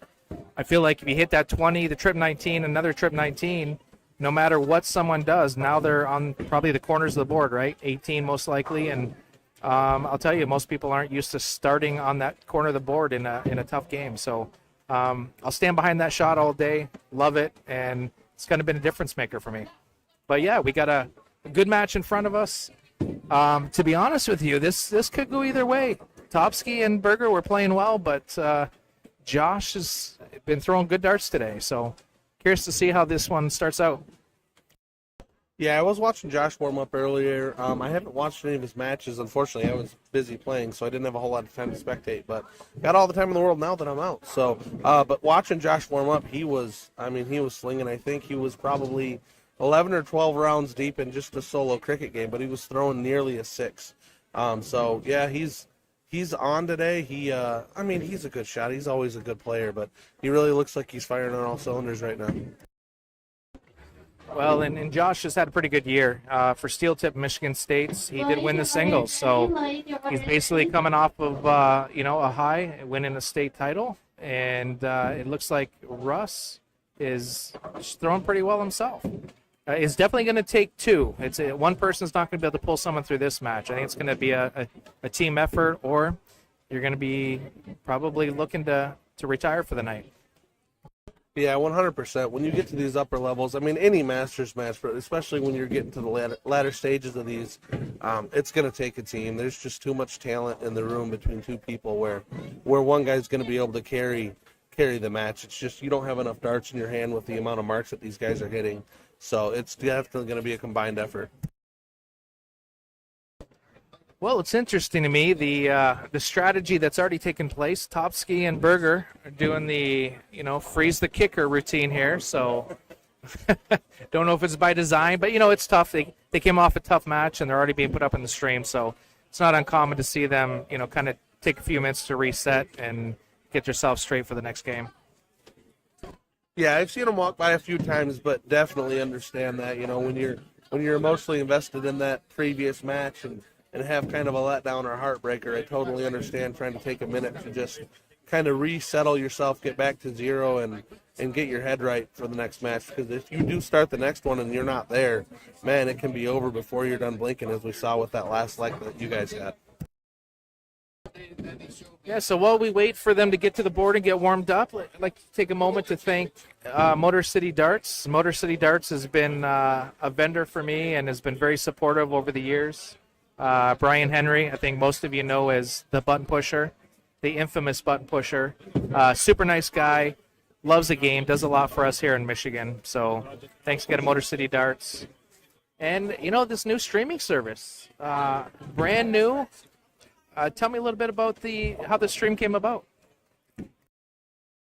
Yeah, so honestly, a lot of this is driven right from Derek. This has just been a passion of his. He's talked about doing it for a while. And the opportunity came up, and he just took the plunge. Brand new service, Game Time Streaming. Come and follow us on Facebook. We are streaming on YouTube right now. We're still building out some, activity on the Facebook page. And once we have that, we will be streaming on Facebook as well. But they just won't let us go live right now. But yeah, Derek's kind of at the root of this, and it's a passion of his, and he's wanted to do it. We've talked about it for a while, and finally the opportunity came up. He pulled the trigger, and here we are, our first event. So far, so good. We're learning as we go, but I think as of right now, it's been a pretty solid setup so far. Yeah, it's one thing this tournament's missed. I'll be honest with you. This has been a great tournament for many years. Frank Benning was the person who started this before he moved to Florida. Looks like he kind of handed the reins over to Motor City Darts, and they've done a great job. Always said that what this tournament needs is a stream because as a dart fan myself, if I'm not playing, I enjoy watching the streams and supporting the game. And to be honest with you, getting a good stream, some good commentary, I'm not suggesting that I'm good commentary, but getting a stream with some good commentary, it makes the game enjoyable, helps the game grow. Yeah, absolutely. It's also nice to see some of your local guys, even if it's not the biggest tournament. It's nice to see some people. If you can't make the tournament, you can pop in and check in on everybody. And also, as far as commentary, I think you're doing great. And it's also nice to have a voice of experience, not just from someone who's played a lot of darts, because I've played darts for a long time as well, but who's played at the upper echelon and the top level, because sometimes the thought process that goes through you guys, where you're playing someone that can hit back-to-back nines and you're planning for that, the thought process is a little different. So it's nice to have a second perspective as well. So it's been great having you for the time that we have had you. Appreciate it. Absolutely love doing it. Looks like we've started for the cork. A fantastic cork, one out of the double bowl, but it is on the bottom side, which lends itself to having a favorable carom into the double. See how Josh responds. Oh, Josh threw a good dart, just wrong side of the flight, and it looks like it's Topsky to start. So I'll be curious to see how Topsky, if he starts strong, I feel like the momentum will be theirs, and it's going to be a tough uphill battle. Yeah, I will give them credit. After icing the kicker, they didn't spend a whole lot of time throwing warm-up darts. They once they were ready, they got over here and got down to business. So it's good to see that, not delaying everything too much. Jason here to set up, and man, after that last leg that he played, I think a big score will do a lot just to settle him mentally and get him comfortable back in this match. So Jay would have hoped for a little more than that. Threw 3 good darts just over the triple. When you get those high darts just over the triple, sometimes those can be tough to get through. So open 3 mark. Josh is really going to be looking to probably close the 20 this great 2 trip 19s. Absolutely with the right dart. You take the 2 trip 19s, you got to take away that high ground. So as Berger approaches the line, I think for him, he's probably going to live on that 20 unless he blocks it out. But it's a minimum 6 mark shot here. Yeah, I know if you watch the streams where, Danny Baggish might be commentating, he is really, or especially when he plays, he's a huge proponent of taking that high ground away, and almost sometimes where it's ultra risky, but he's such a proponent of taking that big number away and letting the averages work their way out through longevity. When you've got the bigger number and you're scoring, it's going to lead to your advantage. So Maya does exactly what he had to do. A 7 mark puts them in a good position, takes control back. I honestly think at this point you've got, Russ has got to hit the 2 trip 19s and swing at it. Andrew, appreciate it. Appreciate your comments. Just absolutely love to be part of the game in any way possible. So, but yeah, it looks like Russ, unfortunately, with a slack round here really puts Jay in a comfortable spot, and I really fully expect Jay to not only take some more points, but make that 19 go away, the shot. Yeah, and for all of you lower level players that may be watching this, really take note to not just how good these players are, because they're excellent shots, but the strategy and the way they're playing this. If you notice, he didn't even look at that 19 until he had enough points where he was fairly comfortable. And I'm telling you, even at lower levels, if you can play this way, it's really going to benefit you. Even if it's just a matter of putting pressure on your opponent, but it's just strategically more sound, and there's a reason they play it the way they do. It's really kind of a numbers game, to be honest with you. I wouldn't say really, maybe part of it's counting darts, but strategically, if you can control a game, the longer you control the game, the more pressure you put on your opponents. Sooner or later, your opponents are going to feel that pressure, and sometimes it's one shot, sometimes it's one dart. Berger right up into the 18, just outside in that 17, and stays at it for trip 17. So he is looking to close some real estate in a hurry. Great shot for Berger. Yeah, either shot there would be great. I wouldn't have minded seeing a 20. 17 was fine too, and he hit it. So that means it was a great shot, I guess, right? So, but no, either shot was good. They were up by over 100 points. He had a number, had some real estate, and taken a little more. So nothing wrong with a little bit of security there. Russ, unfortunately, just puts in, not even the bare minimum, three 16s in this spot. So Jay's pretty comfortable. He should be able to kind of put the 16s down, push him into either the bullseye or the 15. I would expect a trip 15 here. It's exactly what he does. So looks like game one, they are rolling pretty smooth. I'll be interested to see what happens here in the start of game two. Yeah, barring any catastrophe, Jay and Maya should handily have this. I expect Josh to hit 4 or 5 here, but even then, I don't think that's going to be enough at this point. 3 solid bulls, and we're on to leg 2. Yeah, it's there's no quit in Josh. So he did throw in the 4 bulls, hoping for a miss here, but I can't really see this game slipping away. They've got too many points, too many numbers. So Berger gets 2. Really, it's just a formality at this point. Russ and Josh are just kind of got to put this one behind them and get ready for the next game. So, again, you don't have to break anyone. We're in a format where all you got to do is hold throw, and then it comes down to a cork. Yeah, absolutely. And just watching these guys, the demeanor and the attitude that they have, there's no quit, there's no get down on each other. They know that just as quickly as Maya and Jason did this to them, they can flip it right around on them and do the same thing. So it's just a matter of staying in rhythm and staying with it and on to the next, and we'll see what we can do with our next 3 darts. Solid first round. Jay averaging a 5.1. 5.0 for Maya. That's, with the start, 2 people throwing 5s, low 5s, is going to be tough to beat. So great way to rebound even after they did ice the kicker. So that strategy appeared to work. Bold move, Cotton, but it did work out for them. So we'll see how Josh starts here. Right in the trip 20. This is a good sign for Josh. Josh is trying to take a page out of my book. I'm impressed. It's a great start. Yeah, and even with the 7, that's a really powerful shot, because if he comes up and hits 2 triple 18s,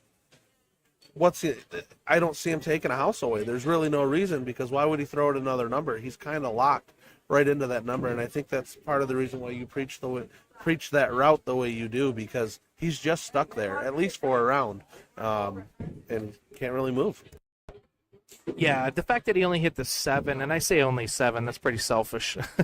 At this day and age with the game where it is, 7 marks aren't as exciting as the 9s. That's kind of what we're greedy, right? We love the 9s.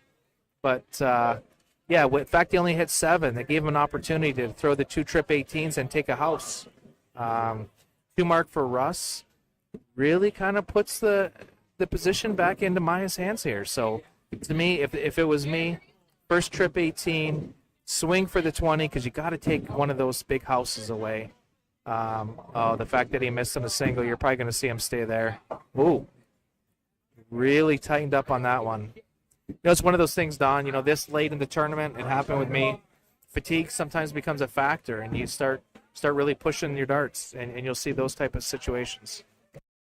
Yeah, I mean, there's definitely some physical fatigue, but also mental fatigue. I mean, these guys just got put through the ringer, and at this level, you have to be so sharp and so focused because every single dart counts, and he knows that. And sometimes you just slip just a touch, and I would say Russ has kind of got some of that going on right now too with those 2 marks. But yeah, you just slip a little bit, and it's only a millimeter, a centimeter, you're out of it, and it's just not enough. So both physical and mental, definitely it takes its toll. You see a comment from Andrew talking about Danny Baggish now has some competition as a commentator, and I would like to say that unfortunately, Danny being number 2 in both the darts and the commentating would be a tough pill to swallow. So maybe you should take up bowling. I'm not very good at bowling. Well, you know what they say, if you ain't first, you're last, Ricky. So we'll give it a shot. We'll give him credit for number 2, and we'll go from there. So, interesting spot. Burgers 162, but they only have one house. Really, you got to take a 7 mark here is really a minimum to put themselves back. It's a great start. Great 2 trip 18. See, I think he's going to look at the 20. No, he stays there. Great shot from Meyerberger. Yeah, an amazing shot and really disciplined because there is such a temptation to go take that higher ground. But I just don't know that it's worth it at that point because even if you hit it, they've still got a larger number and you've got such a less point lead that it's going to be easier for them to take a look at that 18. So really disciplined darts, really smart, and that just shows some experience and some maturity from Maya there. Yeah, the only thing that I would caution, it's great to hit those 9 marks, but when you're down 2 houses and they're the 2 power houses, 20s and 19s, at some point I think you become comfortable, right? If you got 2 numbers, sometimes you smooth that number a little easier. Taking 1 house away makes someone tense up. So Topsky does take that trip 20. Oh, I thought he was going back to the 18, but swings at that 19. Almost the exact situation you were talking about. Yeah, just take a number away, get them down to 1 house, and maybe come back for more points, some security, just so that they're not laying on that 18. But he took a swing, missed, and sometimes those are the chances at some point that you're going to have to take at this level because you're only going to get so many shots at him. Russ coming back with a solid 4 mark. I know he was hoping for more. 6 points short, and Maya's kind of in the driver's seat here for a big shot. Yeah, you've seen in a 6-dart rotation, the momentum has changed. Really, Berger's got control of this game. He's been on that.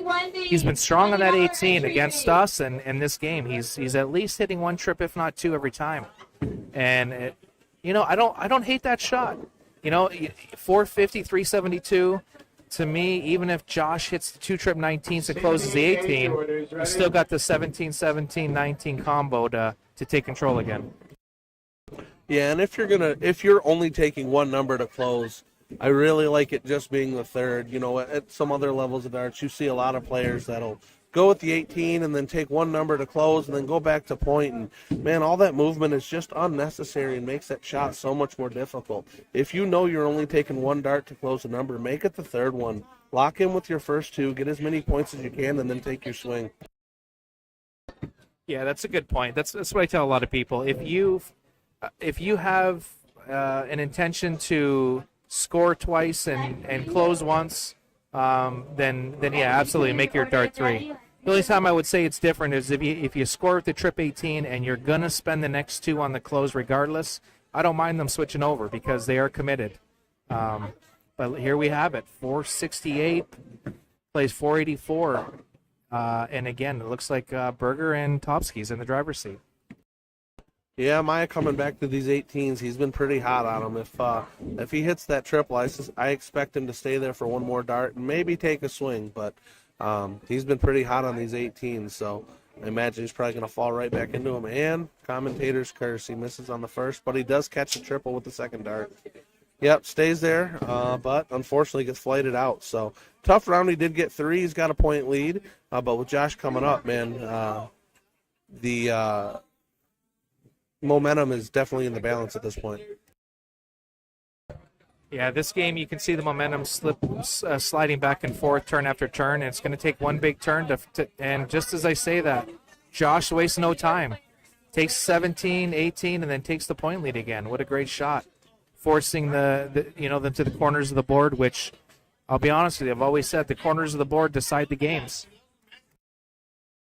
Yeah, we're now getting down to the nitty gritty where these triples are worth less than a double bowl. But man, those two trip 16s, what a huge shot.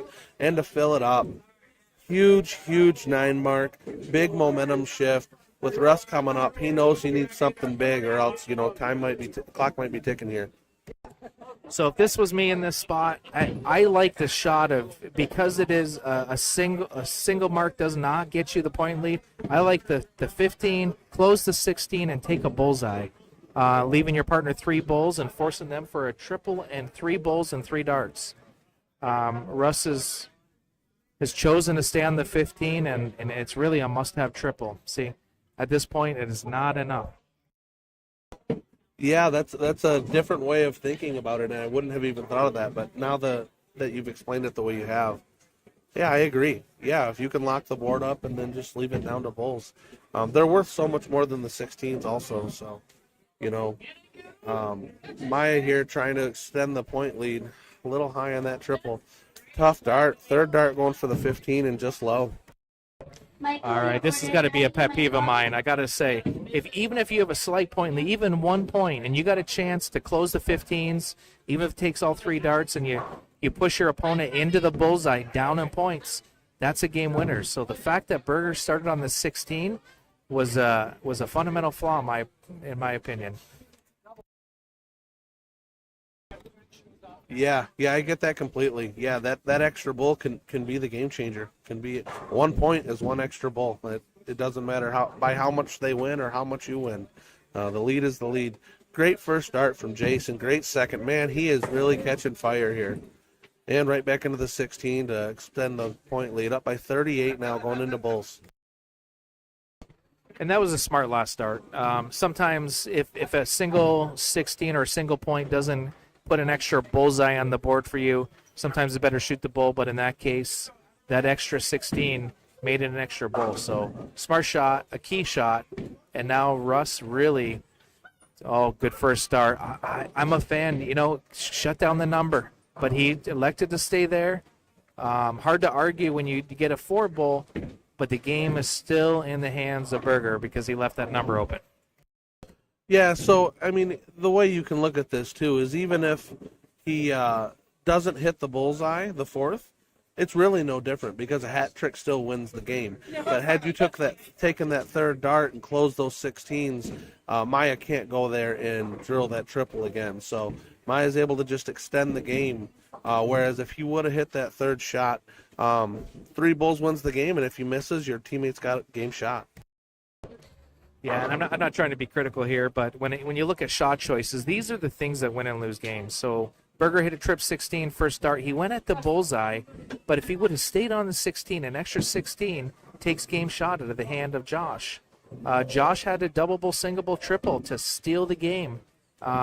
Unfortunately, did not hit it, but Josh is talking to his partner about shutting the 16s down and leaving the 3 bulls, forcing the team to hit 3. But Russ looks like he convinced him to stay on the bull, and that's a 50-50 shot. Yeah, I was going to ask you what your opinion was there with the 11-point difference. So they're up now by 14. So it's still only 116 difference, but it does take away the 3 single bulls to win the game. And Jason, not so much struggling, but not finding the triple right now. 3 singles, so only up by 34 points right now. Yeah, this momentum just switched. You can see, single dart into the double bull gives them 2 shots of the trip 16 for the win, or even 2 single bulls. You have to swing at that game shot. Sometimes you only get 1 dart in a game, and they've given an opportunity. So Russ kind of settling in, knows the importance of the shot. Good first dart, second dart. He has got to. Oh, I didn't know that he was looking at that 16, but that is the right shot choice. Yeah, he took a swing, and that really just this latter half of this game really shows the importance of being able to consistently hit bullseyes. Once you get your opponent down on a lower number, they have to hit so many more of their number to equal, 2 or 3 bullseyes. Maya coming in, drilling that first triple, catching a single on the 4th, so They are a couple bullseyes ahead if you're looking at count. And Josh up to throw here still does have game shot. Yeah, it's the same scenario as Russ had. He needs two. There it is, two bulls. He's got 2 darts at the trip 16. That's a great setup dart. He moved over a little bit. He should be able to ride this flight in, but man, he just, I don't know if he went for the double there. He hit the flight. Hard to tell. It looked like he did catch the flight, but that's an awful wide deflection if it did deflect that far. But if nothing else, you're still taking a dart away from the bullseye, no matter what, and they're picking away at that 16. Now they're down to 1, and as your number starts dwindling away, and you know that they only need a single to take your number out, you're going to lean on points a little more just to prevent them from even having a shot at it. So it's definitely changed the way the end of this game has gone. Yeah, and you just seen there was, and I said it before, sometimes you only get one match dart. Game dart, and they had 2, missed it, and now Topsky has really taken control of this game, and to be honest with you, Russ really has no choice but to close the 16 right here. A double bullseye doesn't do anything for him. You got to. Oh, he did not. I just don't. I do not like that shot choice. Yeah, he did get it was a well-thrown dart, but he did get an unfortunate deflection. But even had it hit, it's just not as effective. If you can shut that 16 down, that closes all their options. If Maya comes up here and hits a bowl and misses the second one, he can go back down and drill that triple 16. But he did make his first 2 in there and goes for third and misses. So what do we got here? Double gives him the lead. So it is game shot. If Josh can pull 2 double bulls out of his back pocket here. See, and that's the difference. If he would have shut down that 16, Josh would have had 4 bullseyes for the win, where you could do 1 double and 2 singles, and unfortunately was not given that opportunity. I think that one is going to be all that we. I think all of that back and forth came down to 1 bad shot choice and then 1 missed turn. Yeah, I don't see Jason not cleaning this up here. Yeah, first start right in the middle. Throwing a 5-4 over a pretty extended game, so a really good game from Jay there. So that puts Maya and Jason up 2-0. Race to 3, correct? Yeah, race to 3. So one more. Josh and Russ will have the throw again, but as we just saw, Maya and Jason with that drawn-out game were able to break the throw. So Josh and Russ are really going to have to come out hot here and put some pressure on them just to try to claw their way back in this match. Yeah, it's tough when you go down 2-0 because no matter what happens, you put a good leg on the board. Unless Jay and Berger hit a bit of a slump, it's, not only do they have to hold here, but they got to break. And that break is going to be a difficult one. So just three 20s for Josh. Look, and I bet you if Jay hits 1 trip 19 here, I'm guessing he's swinging. But he's missed it high. So that's a big miss. If anything, Don, you've got to at least put 3 in the number and close the number because that's 1 more dart out of your hand. Yeah, especially at this level with 3 darts, you need a circle. You need a circle on that first round. That one wayward dart can really be penalizing. So we'll see if Russ goes after it. Yeah, and he's attacking that triple right away. Now, same thing with him. Another bad deflection. I don't see the justification for staying at this 19 right now. The single's no good. The triple does close it, but man, you really need those points. Yeah, I'll be honest with you. I would have stayed on it. It just. Again, you switch it from 1 more dart out of your hand to 1 more dart out of your opponent's hand. But if you miss, it's a painful one. So it is a risk versus reward shot. But I feel like if you're not hitting at least 1 triple a turn, then it's inevitable that you're probably not going to be victorious anyways. Yeah, golden rule here is if you're throwing at the triple, especially at this level, man, you got to stay in the single segment. You got to stay in the singles, even so if your misses are not in triples, you're closing that number out with 3. And that's a real good sign of a good player is, if they are throwing at the triples and missing and hitting the singles, just leads to better averages, better scores, and really a better game. Well, you see Josh puts 2 over top and really kind of provided blockers and got a bad kiss into the 5. So I suspect Topsky's going to be closing that 20 first dart, or at least first 2 darts, and then probably down in the 19 to put a little more padding on those points. Yeah, again, first start goes wayward. He does clean it up with that triple 19 and tries to take a stab at the 20. I don't hate it. He's 4 ahead now, 5 ahead. So Russ is going to need a solid shot to even have a chance to go at that 19. And in the process, Jason's got an X up on that 20. So, at the next opportunity, most likely that 20 is going to be gone. So Russ is going to have to lean on this pretty heavily and hope to keep it alive here. Well, it looks like Russ throws a double 20. Got a little bit too much, maybe adrenaline in that shot, but refocuses, takes another 420s. A slight point lead, but unfortunately, I think Berger's still in a good position here to take the point lead, shut the 20 down, and I can't see him not doing that this turn. Yeah, just a simple 3 mark will give him the point lead and close the 20, and he's certainly capable of more than that. First dart right in the triple. I expect the 20 to be gone now. No, he stayed there. Going with the third dart, and he does clean it up. So he wants a little more, obviously, but job done. Job done on that round. Yeah, once again, I just don't like the sequence in which he threw his darts. After that trip 19, you get 2 darts in hand. You got to make that 20 go away no matter what. Sometimes you throw a lazy dart and miss it, so leaving it to the last dart is a little risky. What a great shot from Josh. Takes the 2 trip 18s and takes the 19 away. So in essence, he's really changed the kind of the ownership of this game here. Yeah, complete momentum shift. Now they're in control. They've got the only open house. They've got the point lead. And Jason coming back saying not so fast. First dart triple.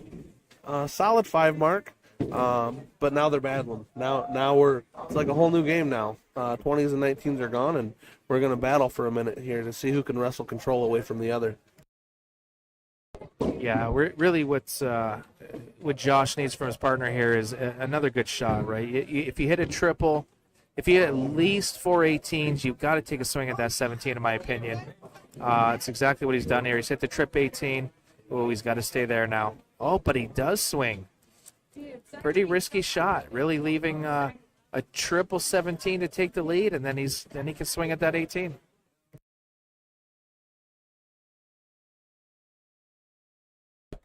Yeah, only being up by 45. Yeah, only 1 triple away, so 1 good dart, and Maya's gonna have some opportunity, and there it is. So he's got the point lead, and doing the same thing again, staying downstairs, and he clips it with a third dart. What a clutch shot! 6-point lead, and only house open, so somewhat control right now. Yeah, he had the luxury where they were up 2 games to 0, so you've got the luxury to take some of those shots and try and push your opponents around. And you can see Josh throws 3 good darts and unfortunately 1 hole out on all 3 of them. So I would suspect 17 seems to be a soft tip favorite, right? It's a comfortable number. It's one that most people are good at. So I would suspect a couple trip 17s before he leaves it and tries to shoot at that 16. Yeah, having that 2-game advantage is almost like being the chip stack leader at a poker table. You can kind of bully and push your way around a bit. You do it too much and it can bite you. But right now, yeah, they're throwing with a little freedom, knowing that if this game does slip, they're okay. They're going to have to throw in the next one. And Josh and Russ are going to have to try to break their throws. So, yeah, they're taking a couple chances, and so far it's paying off. 40-point lead with the bigger number. So really for Russ, this is a must-have. Couple triple 16s. Good second dart, but he's really got to follow that next one in. I think he's thinking of the 17 here. So you know what? A 17. If he does hit it, it forces 2 trip 15s to swing. So it's a risky shot, but takes the safe shot. Never a bad shot. Great 7 mark from Russ. Yeah, 72-point lead now, so they're a 5 mark ahead, essentially. Maya's going to need 5 before he can even think about moving. But, man, if I'm him and I bury those first 2 triples, I'm probably going to stay there with that bigger number. It's only 1 number difference, but it is bigger, and it's going to pile up quicker. First dart right in the triple, and in a good spot. Lots of room for another one to follow it in there. Yeah, great 7 mark there, up by 47. Big shot. Yeah, and sometimes, it really depends on how the darts lie in the triple. So if you like to stay there, but if you have a couple high in the triple, that may force or change your shot choice to swing at that 16. So Josh, just gets a bad kiss off that flight and then right back into it. So we got a battle. I think it's going to be the first one to miss or the first one to hit 9. One of the two. Yeah, and this is the difference of the bigger number here. Josh just hit 4, but it only gave him a 49-point lead. I'm sorry, it's hit 6, but only a 49-point lead, which gives Jason the point lead after just one triple. So that really illustrates the power of the larger number. You know, they just compile over time, and a big switch to close out that trip 16. Yeah, and I think the 17, 16, 15, bigger number isn't as big of a deal. 20, 15 is, because it's 3 to 4. At this point, though, you've got a nice little 7 mark shot here. It's actually a 6. If he hits the trip 15, one more to score, he has got to throw at that 17. Oh, 2 great triples. He's got to move on that 17. It's exactly what he does. So great shot, but here we are. We're going back and forth. It's a teeter-totter into the bullseye. Yeah, and Russ really locked it in. He was a little shaky in the first game and a half, but it looks like he's really settled into this match, and he's throwing a lot better darts right now. Even his misses are a lot closer, but he's banging a bunch of triples right now. So Maya's got a little bit of pressure here. He needs to hit a big score and go from there. But first 2 wayward, he really needs a triple here and falling low. You know, I think that's the first wayward shot that I've seen from Berger in this entire match. So it just happens to be at the worst possible time. So Josh, no doubt in my mind, has got to close that 15. I just don't understand the shot choice, guys. It just, because now he's got to hit a triple. Oh, he got away with it, but I will be honest with you, I will never condone that shot choice.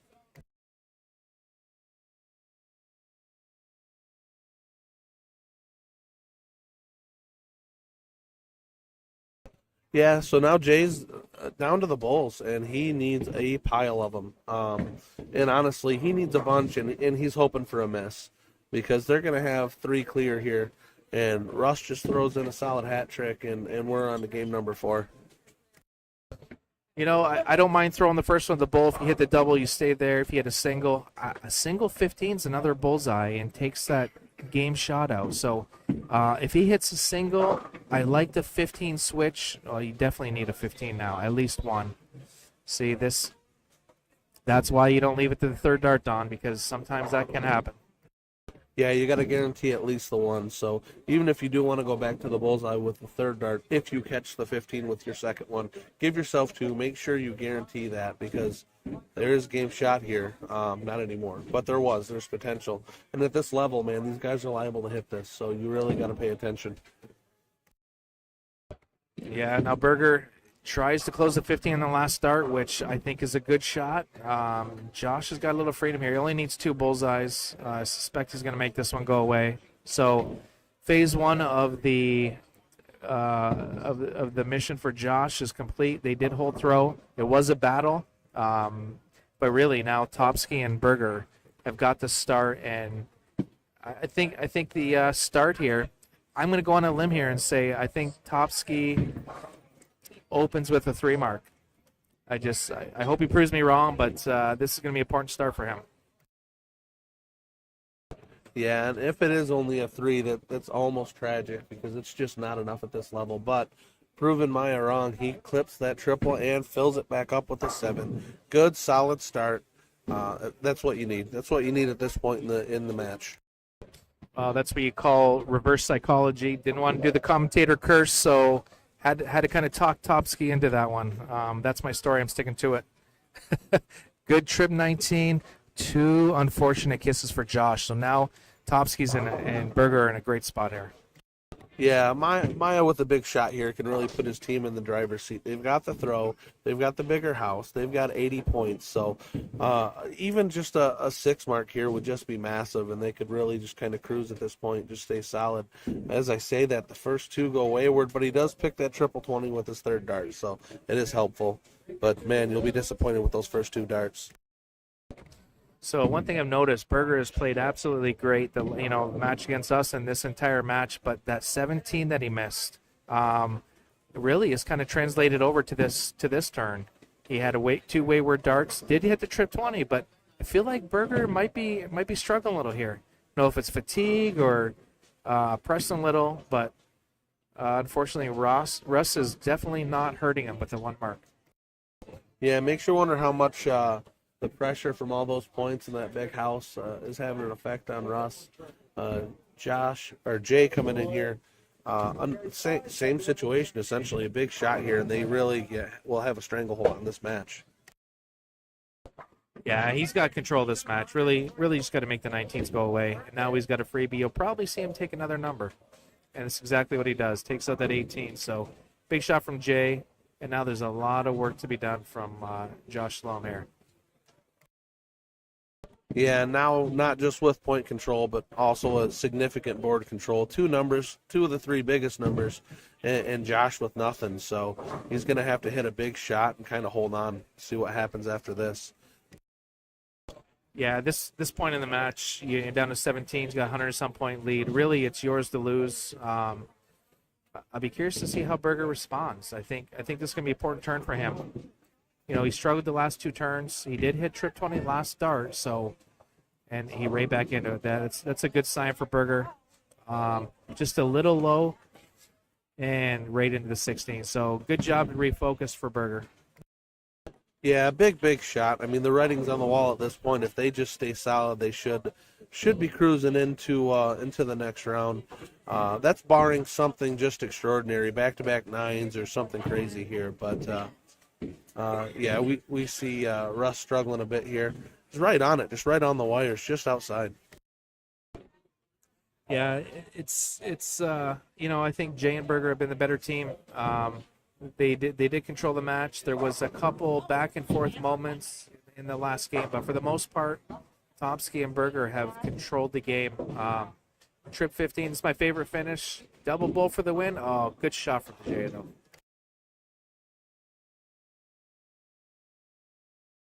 Yeah, that's a great way to finish. It makes you feel good too, especially for a match winner too. But yeah, Jason's really locked in. He's throwing a great leg right now. Mine's throwing a good leg as well, but man, Jason's been almost unconscious here. So writing's on the wall here. One bullseye from Maya, and this should be the end of this match. All right. Once again, as we kind of wrap up this match, I think I've got to go play. So it's always a pleasure. Thanks for having me in the booth, and I'm going to call this one out here. So Colin Berger first start. Do not make a liar out of me. And it's exactly what he does. So great match from Berger and Topsky. What is that, a 3-1 victory? Yeah, and that 4-2-9 is much better than that one that he had in that last game against you. So we hope to see more of that, and if you guys do meet again, we'll be keeping an eye on that average. Thanks again, Maya, for stopping in. It's always a pleasure chatting it up with you, and it's always pretty interesting to see your perspective. Appreciate it, Don. All right, guys. See you soon.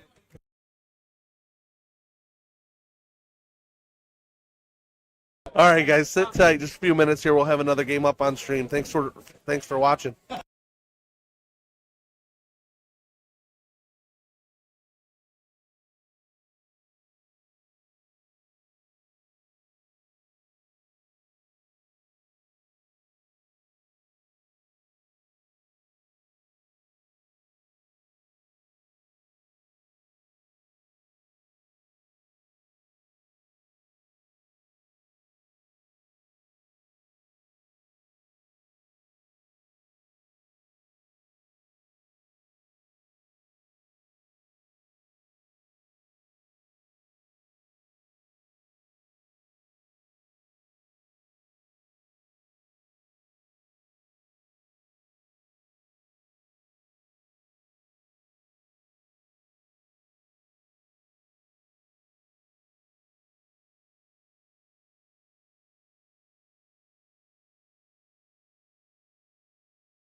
Welcome back, sports fans from around the world.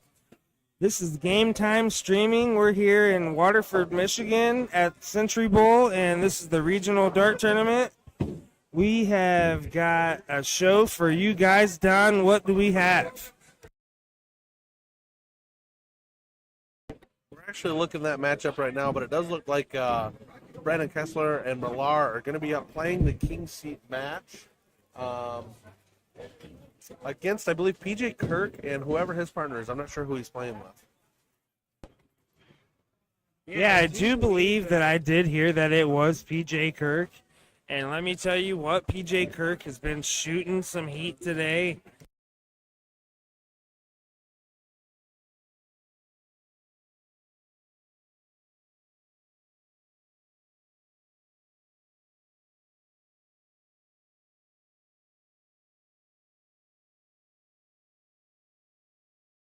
I do want to give out a shout out to Jeremiah Millar as he was kind enough to commentate with Don. I know that Don really appreciates it too.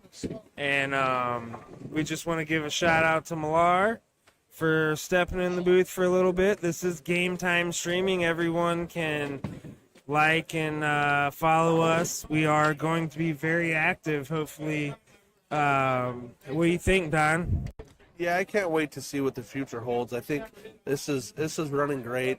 I love sitting here and doing this. I love darts. I watch a lot of it, and man, commentating with Jeremiah, it's just so smooth, and his knowledge base is so deep. He sees things that I'm not seeing, and I've been around forever. But he's seen things at different levels.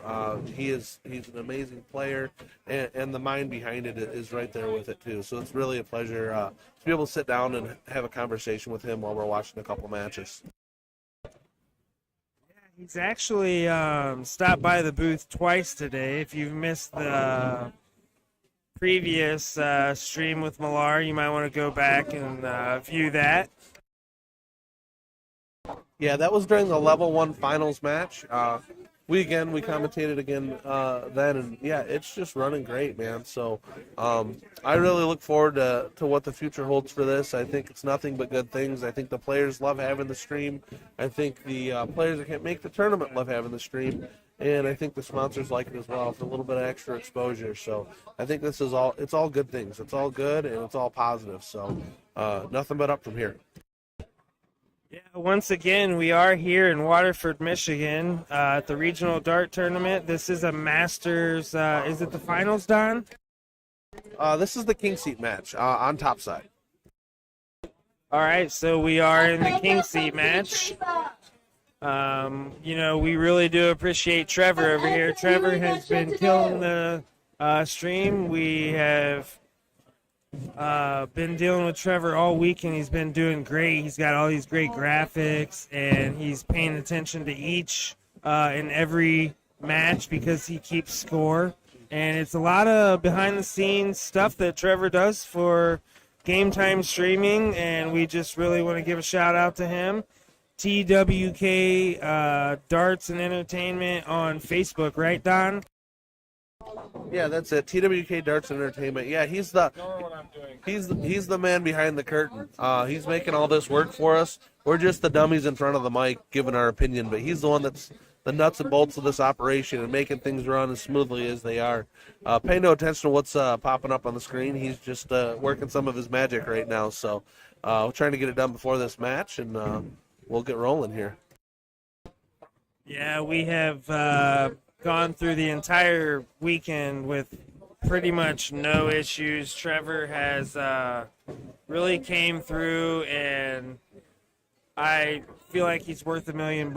And hopefully, if anybody has any questions about maybe streaming your event, right, Don? I mean, a finals in your league. What other kinds of things can be streamed, Don? Any bigger tournament, for a smaller luck, it might be a bit much, but anything larger that's gonna be more than a couple hours, yeah, I think it would be great. And it's not just limited to darts. We can stream any sporting event, any type of event that people might be interested in watching, just hit us up. Yeah, absolutely. I know Trevor just picked up some gigs streaming cornhole, and I think that's a great idea. And TWK Darts and Entertainment, you might get to see some cornhole one day. That's great. So here we are. It is the King Seat match of Masters doubles. It is Kirk and McDermott and Millar and Kessler. Millar and Kessler are the clear favorites, assuming that McDermott is not a 5-2. What do you think, Don? Yeah, I'm not sure who his partner is, but we'll find out. That's definitely PJ, well known for the loud pants that he always wears. I like him. Some people hate him, but I'm a fan. PJ's a great guy, super nice guy, and an excellent shot. Always a fun time to be around, and he's just one of those guys that when he shows up, he's always smiling and brightens up the room. I like the guy a lot, and he's an amazing shot.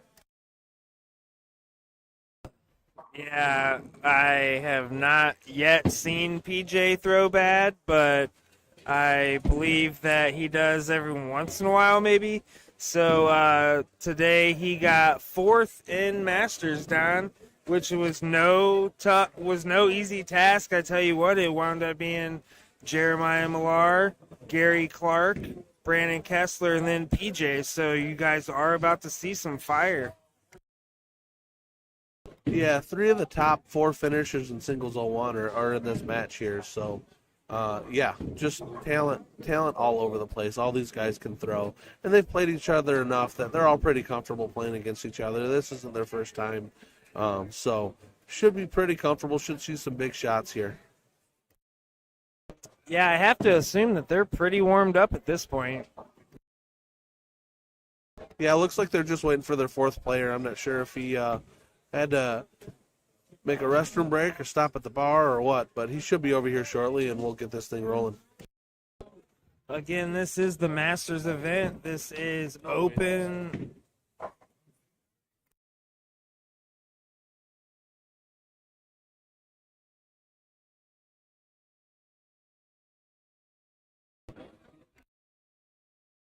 Yeah, thanks for the comment, Rocky. Yeah, there's a lot to learn, man, and especially when you're watching these high level guys, they're doing things that, especially as a new player, you might not be there yet. But just to understand the thought process and the reasoning behind it, there's a lot to learn here. On top of the entertainment, these guys are just hitting everything, and it's a lot of fun to watch. Yeah, Rocky is my stepfather, actually. You and him played in a luck of the draw at Shorty's at one point a few years ago when I just met you, Don. Oh, yes, I do remember that. Yeah, good to see you, Rocky. Thanks for the comments, man. Yeah, this is it's awesome to watch. These guys are incredible talents, and, man, it's almost depressing to watch sometimes because they are so darn good. That's absolutely correct. And Rocky is also an Ohio State fan, so I guess he's a winner, right? Hey, the apple doesn't fall far from the tree, and, I'm sorry that he stuck you with that, but I still like you, and I won't kick you out of the house for it, but I'll think about it. Yeah, there might be a chance that Brandon Kessler and McDermott is also Ohio State fans, as Kessler is definitely from Toledo area.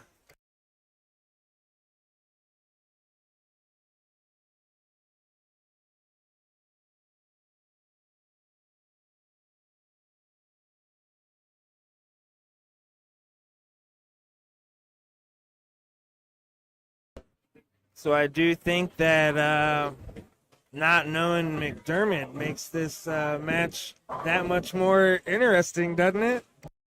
I played against him last year, so I definitely recognize the face. He's a Michigan guy. I'm just not real familiar with his game. I think he's a Detroit guy, but I'm not positive, so don't hold me to that. But he's a good shot. I played against him last year. But just the fact that he's topside finals in Masters Division with PJ speaks volumes to his ability. So should be an interesting one here. Is that the diddle? Yeah, 4 darts deep on the diddle. Last one missing the bull. So all right around the outer edge. About ready to get this started, and should see some fireworks here.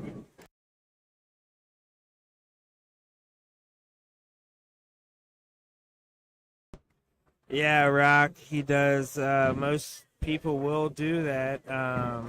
Sometimes it's risky, not pointing after that first trip 20. Yeah, so Millar to start off here. Let's see if he goes with his patented trip 20, trip 19 move here. It's pretty unconventional, but man, we talked about it in the last match, and he'll defend it to the death, I think. So, but missing that first dart, it looks like, yeah, he's going to stay up there, and unfortunately just gets flighted into that triple one. Well thrown dart, just a little unlucky there. PJ coming up. He's been hot all day. Let's see what he's got here. And a 3 mark from PJ, which was totally unexpected. Yeah, I know he would have wanted more. We also talked about this in the last match. If your misses are singles, they're good misses. You want more triples, but at least you're in the segment. You're closing off the number. You got the circle. So there it is, Scott McDermott. There we go. So yeah, he is a Detroit guy, I believe. He's a good shot. Played against him last year. Let's see what he's got here.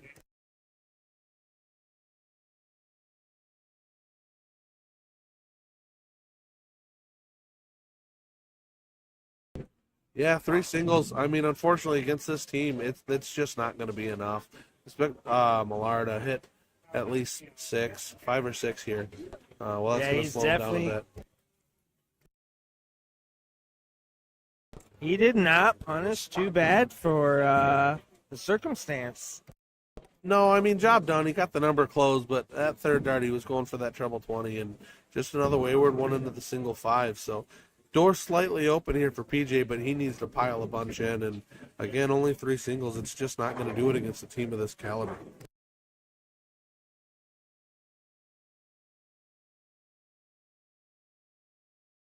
Yeah, Brandon Kessler again came all the way from Ohio and comes up with a 1 mark there on the 20s.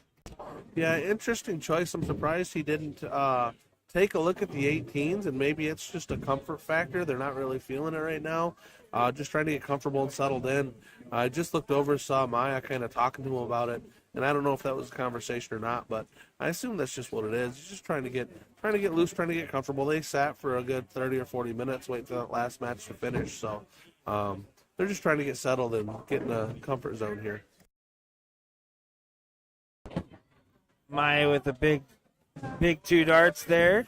Let's see what he does on this third one. Yeah, this third's got to go to the 18. Yeah, absolutely. All right, he does. Yeah, a big third dart for Maya. He needed the first 2 to really get comfortable, but at that point, yeah, you got to take a swing. And he hit it, and here comes PJ having to switch numbers. Another 2 singles, man. He's right there. They're right on the wire. They're just not dropping in. He knows he's there. He knows he's close. He's just got to groove it into that triple. So Kessler up here, first start, shutting that number down. Expect him to move around the board here. Yeah, big 6 mark. Down to really just the 15s. At this point, it's almost elementary. They just should be able, barring something just crazy, just to cruise into the first leg and be up 1-0 here.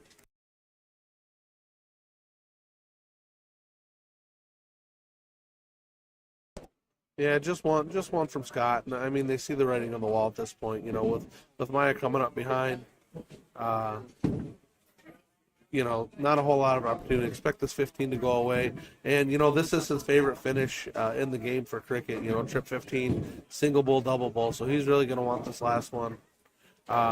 Kim, we do have the dart zone here with a full arsenal of all supplies. So if you're looking for it, he's got it here. Come on in, man. We'll get you taken care of.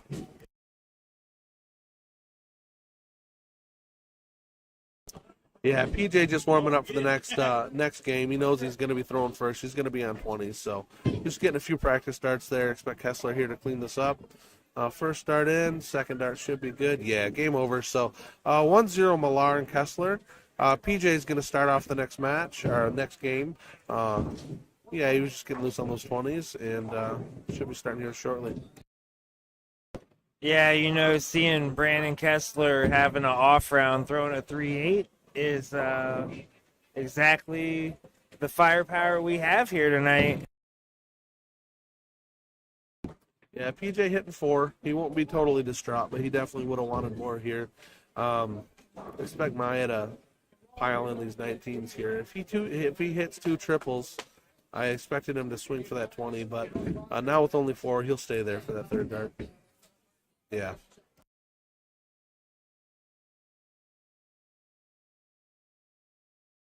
Now Sky here with a big shot could take a little bit of control here in this leg. He's going to need to pile it in, though. He's going to need a big shot here.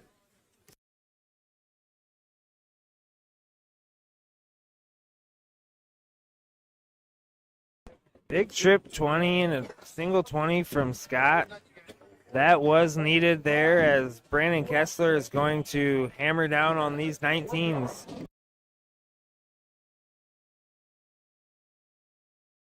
Yeah, only 2 from Kessler. He'll be disappointed with that. Yeah, I see your comment, Andrew. I normally see you here every year, man, so I was surprised to not see you. So, yeah, we miss you. Come out next year, or maybe our next event. We'll keep you posted. Yeah, Andrew had commented yesterday, actually, and I told him the same thing. I said, this is one of the only times I get to see him.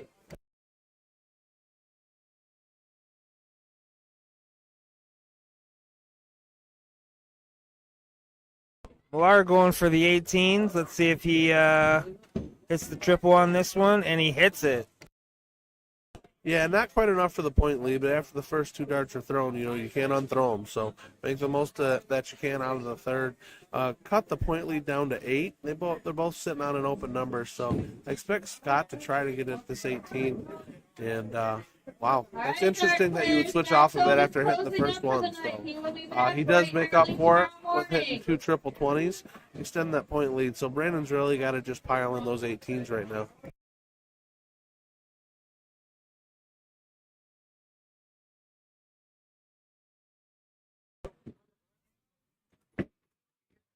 Four mark from Brandon Kessler.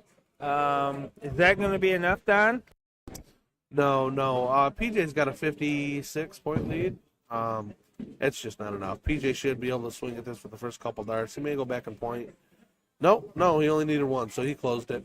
Yeah, I mean, Maya's going to need 7 for the lead. So even 2 perfect darts, that 20's still safe. So he's going to pile into that. He's looking for 9 here. Yeah, first 2, great placement. Whole triple bed's open, and he fills it up. Great shot.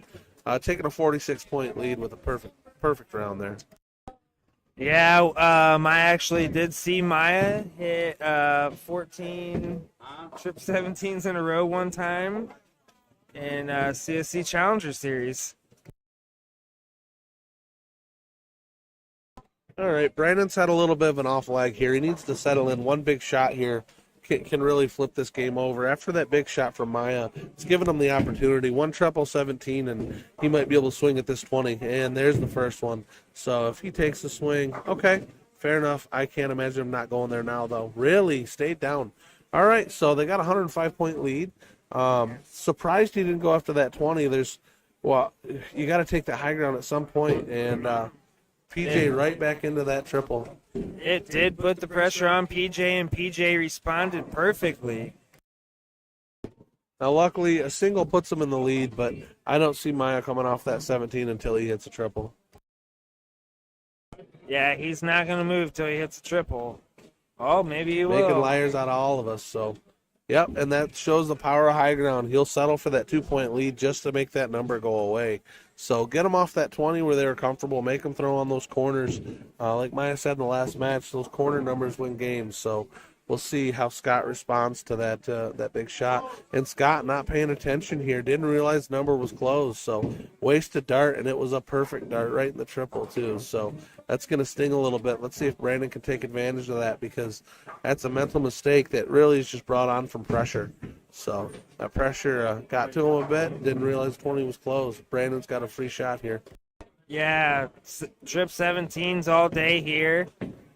And I do see another one coming, and a little high. So PJ stepping up here, a little bit down. Looks like he might hit a trip 16 first dart. Yeah, he's going to need another triple, realistically. I don't see him moving off of there.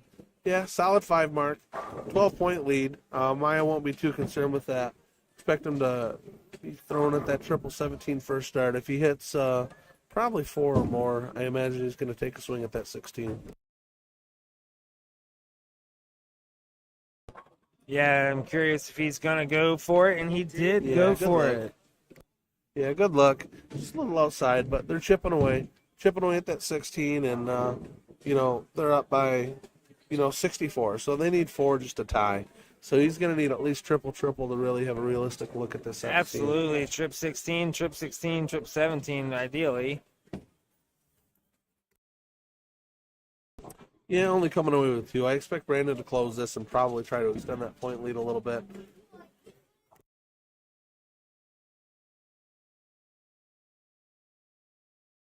Yeah, Andrew, you're welcome anytime, man. When the summer hits, we usually do every other weekend, but just follow Kai or my page, and we'll post when they're going. But they're typically every other Friday at Shorty's, and we'd love to have you, man.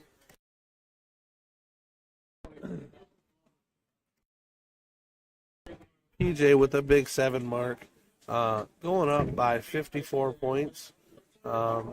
Big shot. Maya's going to need 4 to take the point lead back, but they do have the 15s now as well. So they got a couple houses. They got a little breathing room, and this is to break the throw. So Maya just needs to stay solid here and get that point lead and give Brandon a shot to try to swipe it. Now, does he go with the 16?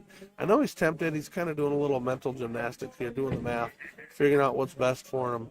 Let's see what he decides here. I think he's going to stay there, though.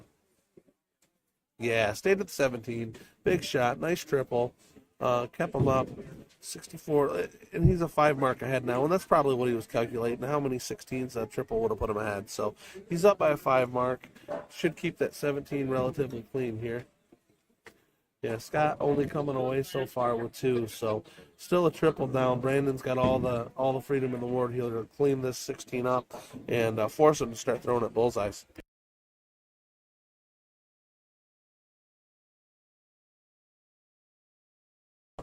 Kessler's shutting the board down here, going for bullseyes, and gets one. Let's see what PJ does here. He seems to be shooting pretty good today. Yeah, job done. Not a massive crazy shot, but did what he had to do, Took the 16s down, and now he's got the bullseyes down to a 1 dart close. So, pretty much cruising here with 2-0 lead. Millar just needs 2 bulls here. We'll be resetting. Yes, this is inevitable here.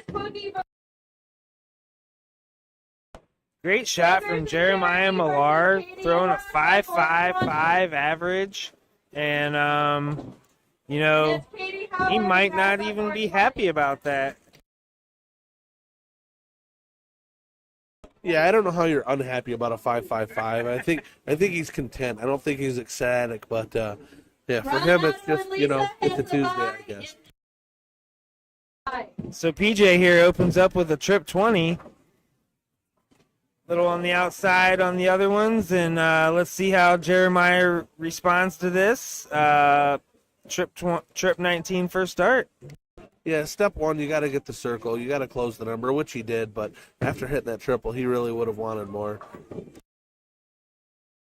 Maya with a great 6 mark on those 19s coming back to get the point lead. Now, Scott still does have the throw advantage, so big shot here, and he can kind of cancel Jeremiah's shot out, but he's going to have to hit because the guy coming behind him is going to follow him as well. Yeah, Rocky, I see that you asked if there's any upsets or surprises so far. What do you think, Don? I mean, it's hard to call an upset with these guys at the top level. They're so good. Anybody can beat anybody. So I haven't seen anything real crazy. That was a giant 180 that was just thrown by Scott. So and then Brandon backs it up with a 7 mark on 19. So. And PJ right back in it, and he takes the 19 away. A clutch shot, big darts. Let's see how Maya reacts here. He's down by 50 points, so 6-18s will give him the lead. Yeah, what a bunch of great darts that just happened. All in a row here. Game time streaming here, folks. Jeremiah Millar.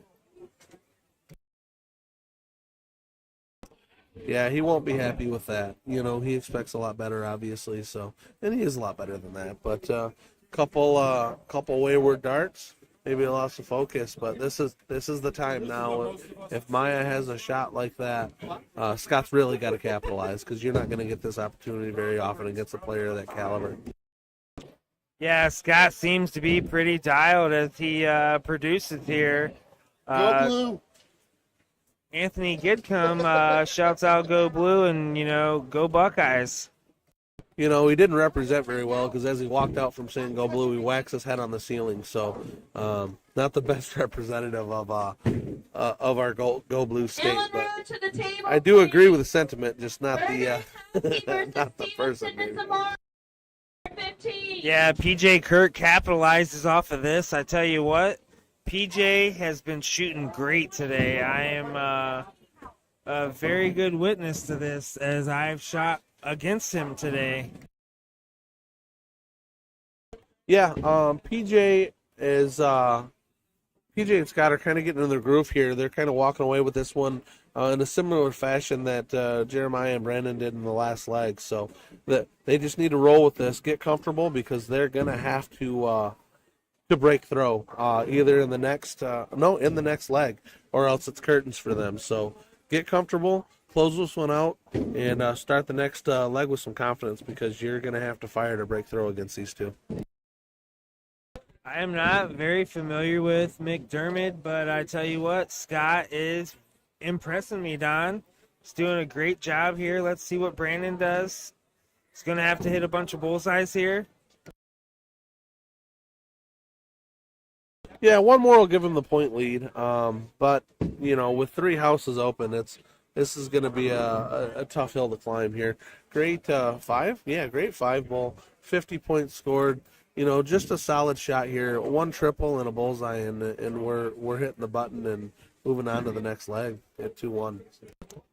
I do expect PJ Kirk to end the game here. He is shooting great today. He is a big Midnight Dart Club guy, as you all should follow Midnight Dart Club. Watch them on YouTube. What do you know about them, Don? Well, just to go back on this shot, that's the danger there. He didn't hit the triple, and now Jeremiah actually has game shot. He needs a white horse. Comes up short, but man, if there's one guy that I'm going to leave a 9 mark to win the match, that's not the guy I want throwing at that point. Yeah, that was a risky move, and Jeremiah does not punish him for it, but let's see what Scott has here, as he's been shooting great all day.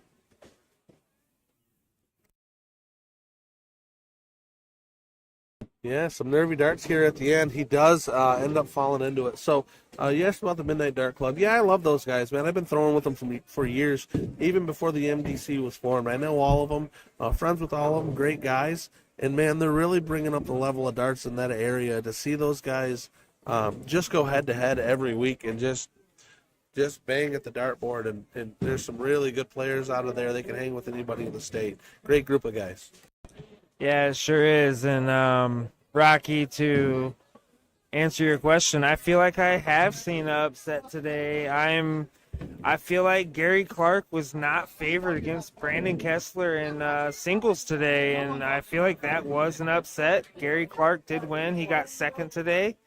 So back to the match. Let's see what PJ does here following a 1 mark. Yeah, surprising start from Jeremiah. Not sure what's going on, but his last couple rounds have been pretty disappointing. Definitely less than what he would expect of himself. Opening up the leg with only a 20, and honestly, that almost flips the advantage of throw because only hitting that single, PJ had a shot to take that high number. Now, he would have wanted more than 3, definitely, and he's going to need Scott to step up here and hit a big shot to secure the point lead. But, man, the legs on the balance right off the start, just from a slow start from Jeremiah. Absolutely, and Scott shot a 5.0 in the last match. Got the point lead here just now, and Jeremiah steps up. He is not going to shoot a 1 mark. Yeah, if there's anything I know about Jeremiah, he just fires himself up and fuels himself from the inside out. So he can motivate himself and he can hit some pretty impressive shots. Now trying to take the high ground with that one dart, and committed for both. So I get it, trying to take the big number and close it with the 2 singles. So only down by 3 points. PJ's going to have to hit more than 3 or something. He needs a triple plus. Really, he'd love to see 6 or 9 go in here, but first dart's high, and that's a tough one, man, because that's blocking that 18. So I don't know if he's trying to get a different angle, but it's in a really bad spot. Now he just switches numbers. Smart. So he gets 4, takes a 20-point lead, but advantage, I think, back to Millar and Kessler, only being down 20 points and having the throw in the bigger number. Kessler is going to punish this 19. And he hits a 5 mark, big shot, Brandon Kessler. Yeah, it puts them up by 78 points, so they're going to need 5. They're going to need 5 to overtake the lead, so minimum a couple triples before you even think about moving. Yeah, let's see what Scott has here. He hit a 5 mark himself. Let's go, Scott. Yeah, that second dart was a bit unlucky. It was a well-thrown dart. Just hit the first dart and skipped it low into the single. But stayed with it, got a 5 mark. But Millar here is kind of locking back in. First dart right in the triple, so see what he does here. Ooh, flicks off the wire and catches that triple 17 with his third dart. Great shot. Yeah, great shot by Jeremiah Millar. I would have bet anything he was going back at the 19s, and he did not. He hit that trip 17. Only 2 for PJ. He won't like that very much at all. So he knows this is do or die. He's got to win this leg, and he's got to do it against the throw. So to do that against this caliber team, you got to hit. You got to hit consistently. And a big 7 mark coming from Brandon. Closing the 18s, closing the 15s, taking 1 down on the 16s. They're only 2 away. And looks like they're cruising at this point.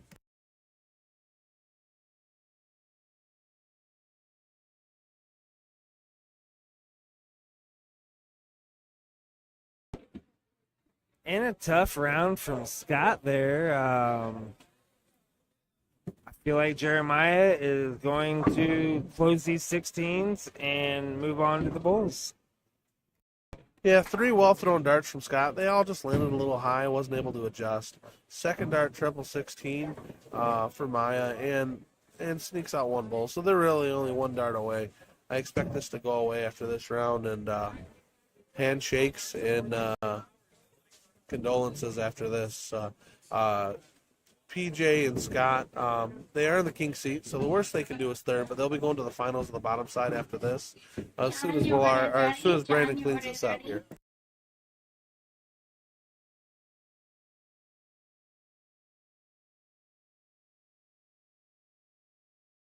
Yeah, Brandon cleans it up, throwing a solid 5.18. Man, that's just tough to deal with.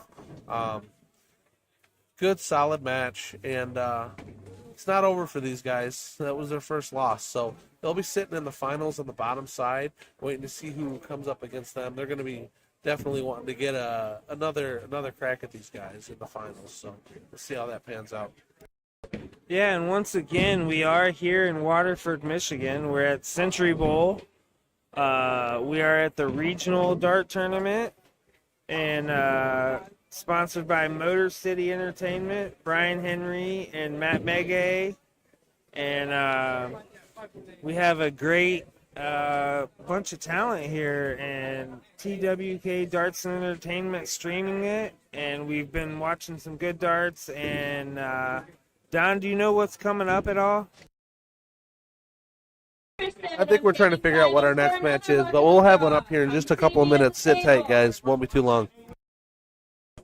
All right, so we are going to be right back tomorrow. Back at the chair.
4 choices. Close.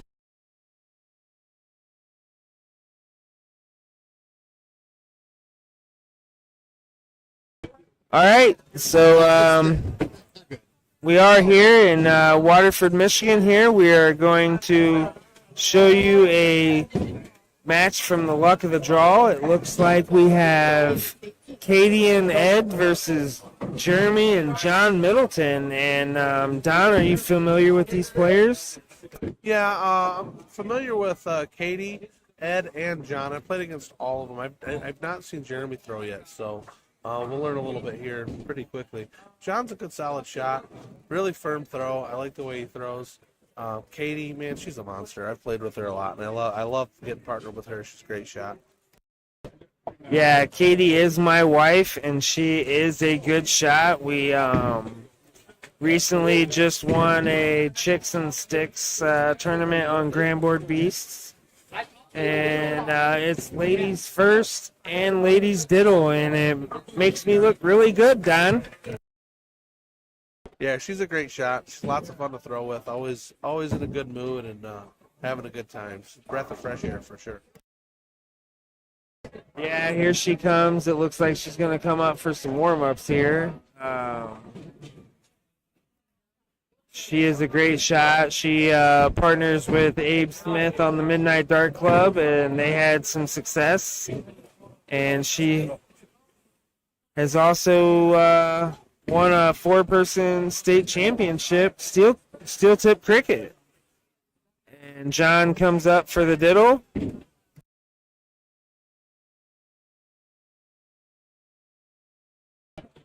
And it looks like a tie to me. What do you think?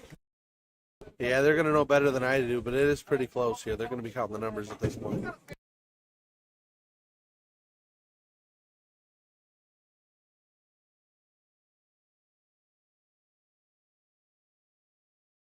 I think Katie might have got this one.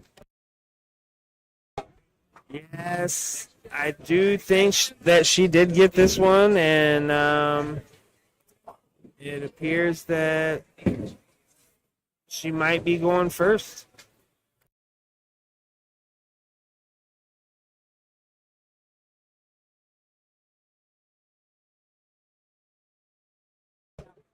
Looks like Katie and Ed are deciding on who's going to hit more bullseyes.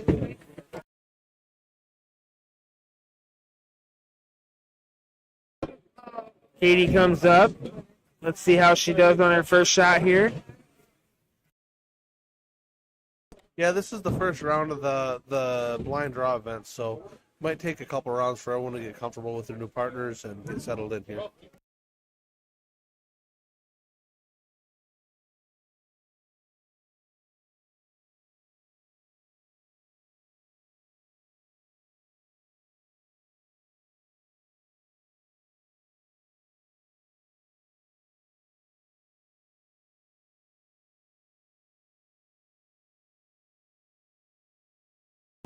So this is Ed here. Just a little low, just a little high, and hits a bullseye. Great shot, Ed.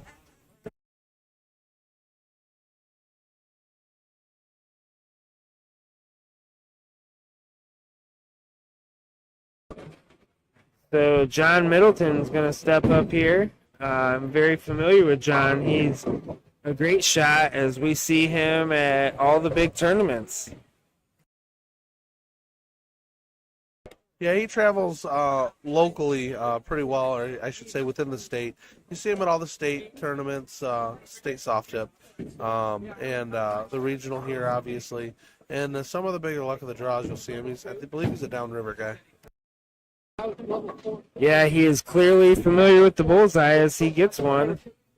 Katie's stepping up and gets one on her second, gets one on her third. Yeah, first low ton of the match goes to Katie. Big shot. She should be happy with that. You see Ed in the back kind of rooting around. He's pretty happy, so we'll keep rolling here. Yeah, locals around here in Michigan are not expecting anything less than a low ton from Katie. She is a great shot.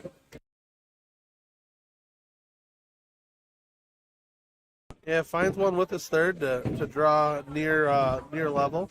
Ed coming up here, trying to put a big shot in here to give him a little breathing room.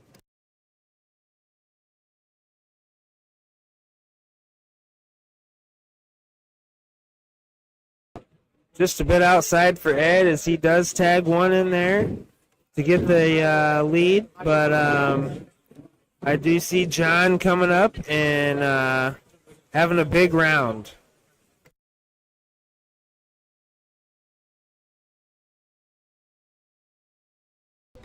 Got a case of the happy feet here, just trying to settle in and get comfortable. Some people, man, it takes them a minute to get comfortable on stream. They know cameras are on them. They get a little jittery. I don't know if that's what's going on with John, but and he's all over it. They're just not falling in. Yeah, definitely some close misses there as Katie is going to punish.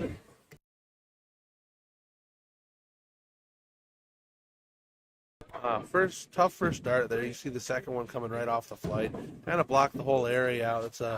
It's a miss, but it's a tough miss. Made the next two shots pretty difficult. Yeah, we're gonna need Jeremy to come up here and hit another bullseye maybe, as he does, and great shot from Jeremy. Yeah, Jeremy and John are now on and out. It's a tough out, but it is one. So for Ed knows he needs to put a big score in here and lighten the load a bit on Katie. Give her a good look at it out here. Yeah, Ed typically at least good for one. Does not hit one on that one, leaving a 139. Don, how do you go about this open bowl? Yeah, I think especially with the open bowl, you got to throw at the bullseye until it doesn't make sense to do it anymore. It's bull, trip 13 every time for me on this shot. Yeah, definitely bullseye, trip 13, but not now, so 88 left. And he leaves 72 for his partner, 161 coming up for, I think it's Katie. Yeah, Katie's got to look, man. It's a tough out. Bullseye triple, but I know she's got it in the bag, so she does have that shot. It's a matter of whether she hits it or not. Man, just left on that first start. So, unfortunately, there we go. She does pick up a bull. Only a 10-point difference here. So, if Jeremy doesn't check this, every reason to have a little bit of nerves that Ed might come back behind and clean it up for her. Yeah, I did watch Katie shoot a 145 out earlier. Trip 20 for Jeremy, misses it. Leaves 59 for his partner. But yeah, I watched Katie take out a 145 earlier, so that shot was not beyond her. And here we have Ed. 70 for Ed, 20 for the win. Just into the 5. Yeah, you can see how happy he is with that last one. He's a rhythm shooter, and he does play pretty quick, but I almost feel like he might have rushed that last start. Didn't take enough time to just get centered and make sure you got a good quality throw on that. Yeah, you think he's going to go 9 bullseye, Don? That's the way I would go, but, I mean, to be fair, they haven't been drilling the bullseye a whole lot, but that is the route he chooses to go.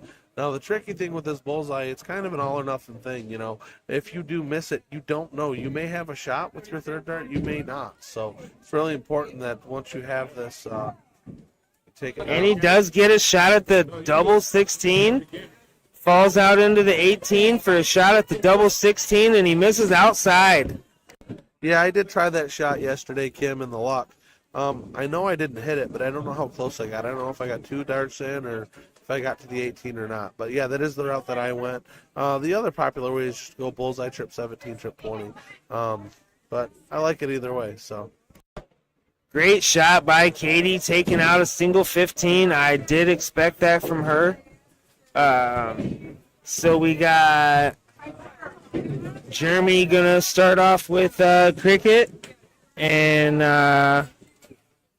again, this is in 501 Cricket Choice event here. Yeah, actually, John taking over, taking the helm, starting off the leg. So we'll see if he can get comfortable and knock in a couple triples here. Yeah, I'm sure John has dialed in. He's plenty warmed up. He has got that trip 20 in his sights. Oh, he likes the 19.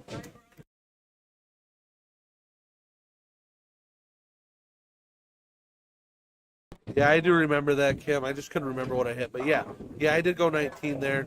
Yeah, there's two ways to take it. A lot of those higher outs, they have a couple different triples in soft hit because you can go out on the triple. You don't have to finish one way specifically on the double. So, yeah, just a different way. I'm a little more comfortable with that triple 19 in that clutch spot, but didn't hit it, so it doesn't matter. Yeah, low round from Katie there as Jeremy steps up. Gets the point lead on the 19s. And Ed is going to have a big round here, possibly on the 20s, I assume.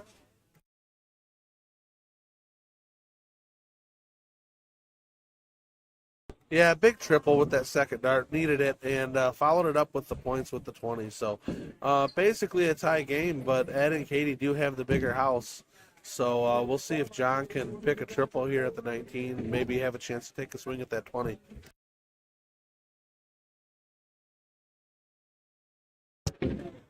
Swings into the 17. Interesting dart.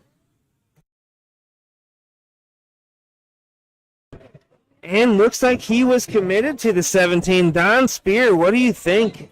Well, I think he might have accidentally hit the first one, but after that, I don't hate it. You know, if you hit a triple, it's a little extra points. You got a second house, and you're trying to make some usefulness out of that stray dart, but unfortunately couldn't connect with either of the other two. Yeah, and Katie tries to punish, and she is unsuccessful with that. All three darts, and let's see what Jeremy does here. Maybe he makes her pay for that decision. Yeah, it looks like Katie sped up a little bit. I don't know if she's realized her tempo's increased or maybe that's just her, but it looks like she's throwing a little bit quicker than normal right now. Ed steps up. Gonna look at the 20s right off the bat here.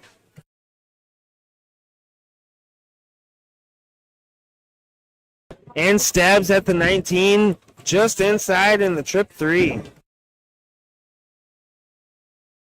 Yeah, that's two triple 20s he's hit. He's been pretty consistent up there, so I wouldn't have minded him staying up there for a third one. I know you want to make that 19 go away, but if you're hitting something, you know, both teams are only throwing a 175. If there's a triple you're hitting, man, lean on that thing and let it work for you.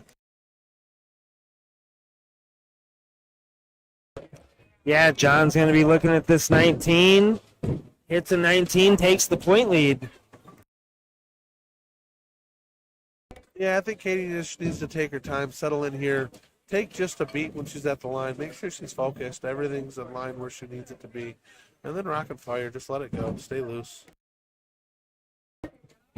Big first dart, Katie. Goes for points on the third dart, great shot. Yeah, she's got another house, they got the point lead now too, so a little bit of padding here. Even if he does snipe off that 20, she'll have another number to point on, but he decides to stay there for all five darts, or all three darts, hitting the 5 mark. 90-point lead, good solid round.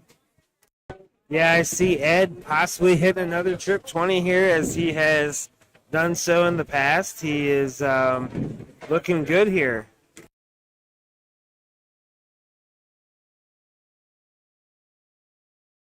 Yeah, Ed is a great shot as he hits 2 of them. And John's going to step up with the point lead. I'm curious if he might take a stab at the 20s.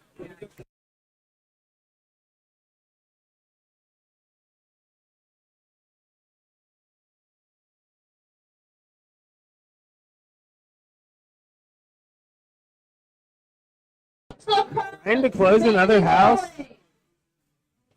I do not hate the decision, just an unfortunate miss. Yeah, one big shot. Katie's right back on this. She just needs one triple to take the point lead, and she might have them sweating here. So, ooh, just a little low. She can find that triple or even another single just to get the point lead. She got flighted out. Tough dart, unlucky, but she's right there. Yeah, I'm curious if he's going to close these 17s, and he is not.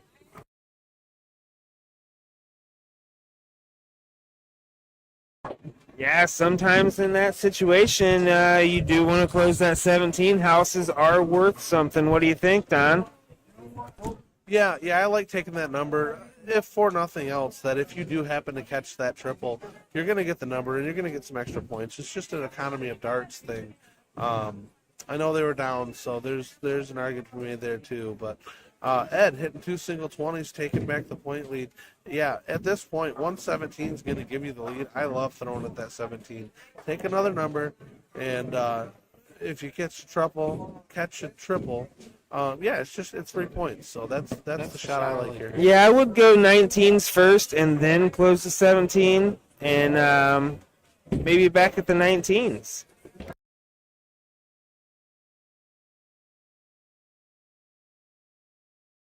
Definitely close. All right, so he tries to go for the 18 on the third dart. Don't hate it. Great shot, John. We've got Katie stepping up here. 220, 247. She's going to go for the trip 20 and hits it first dart. Great shot, Katie. Hits a single 19 into the 7. Great shot.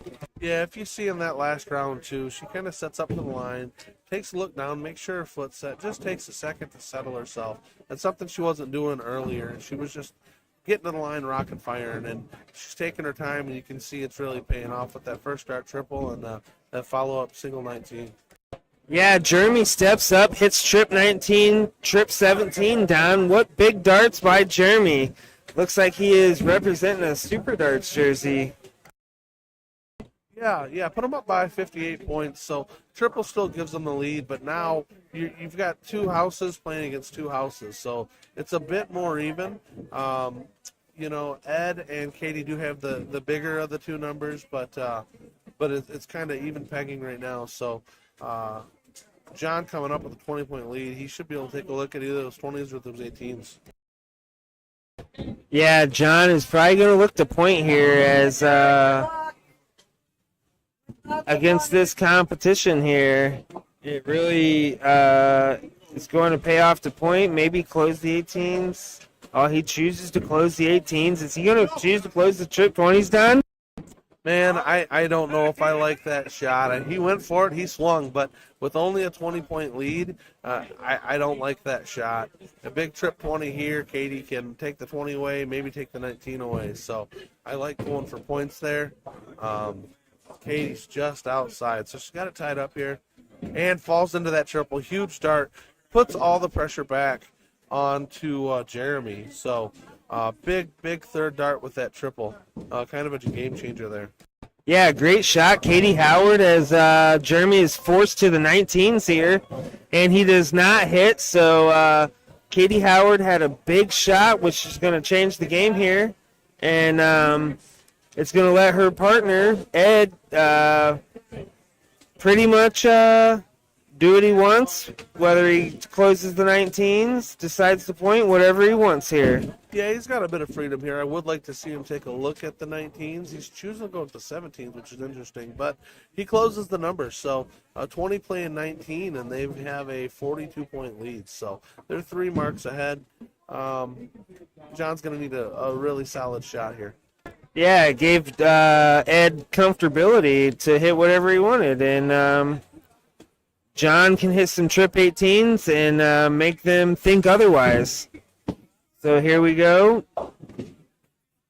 Just a bit outside there on the 19s for John, and Katie is for sure going to close that 19. What do you think? Yeah, I think she should take a look. They're only up by 22. Take a look with the first couple. If you hit one, I think you stay there. Yeah, you got to close it at this point. Yeah, go ahead and spend the third one, but if you're throwing at it, you got to hit it. And she does. Great close, secured the lead, and now you're playing 20s against potentially 16s here, so that could be a big third dart.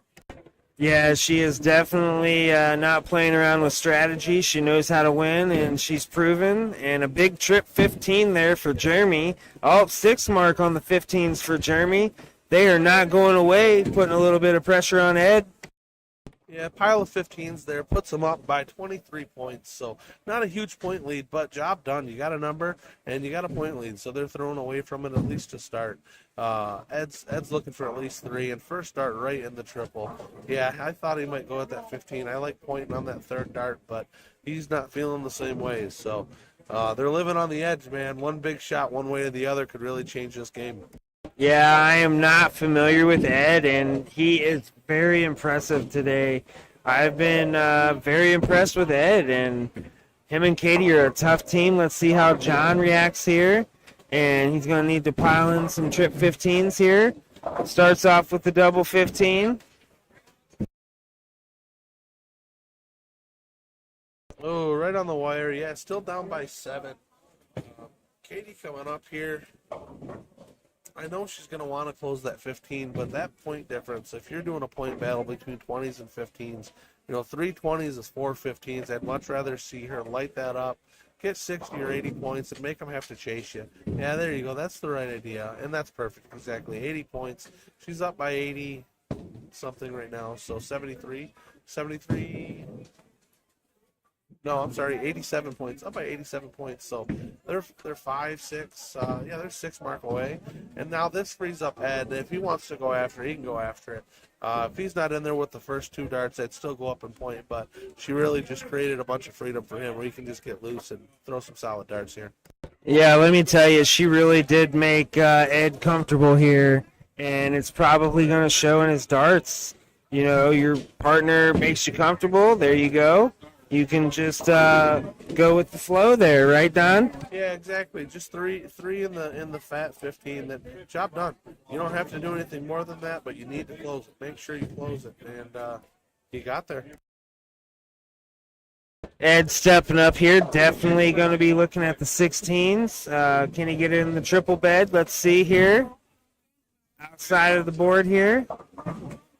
And hits a triple. Great shot, John Middleton. As he is representing a Motor City Entertainment jersey.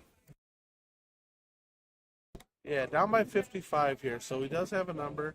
Now, Katie, 1 dart left. I'd like to see her go points, and she does. Doesn't hit it, but, we can't expect everyone to hit every shot, but you should know what shot to shoot at. She's making the right shots right now. Absolutely, and she does not miss that trip 20 very much in this match. I've watched her pick it off at least 2 or 3 times. So we got Jeremy up here.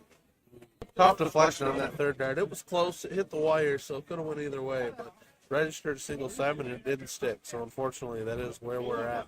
So 39-point lead here for Katie and Ed. So they're 3 marks ahead essentially.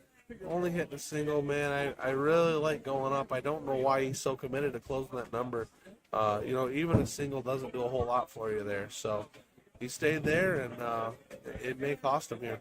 Yeah, that third dart definitely needed to be at that trip 20. That is why you have the higher ground, is for moments like that. And very surprising on that third dart. Yeah, you really need to take advantage of the bigger number. The more points you can put up there, the more beneficial it's going to be to you. So John only hit 2, so he's 1 short of the point lead. Katie needs 2 16s here, but she does only have a 7-point lead. So I'm good with either shot. I don't mind looking at the 16, and if you hit it, stay there and close it. But so she's in there for the first one. Close it with the second one.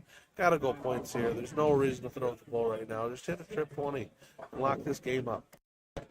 Yeah, she does play the correct strategy, and that's why she is so successful here in Michigan. And Jeremy stepping up here, going to be forced to the bullseyes, hits a double bull. And do you think Ed's going to go for the bullseyes? Yeah, they're up by 27, so it's 2 bullseyes. A single 20 doesn't really do a whole lot. So if you're going to take a stab at the bullseye, throw 1. If you hit it, you stay there. If not, you need to send the next 2 up to the 20 because 120 doesn't do it.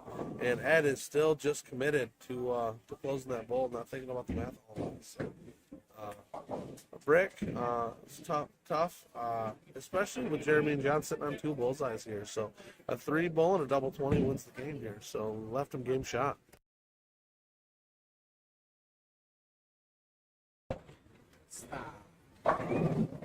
Let's see what John has here as he's going to be going for the bullseyes. Trying to get that point lead.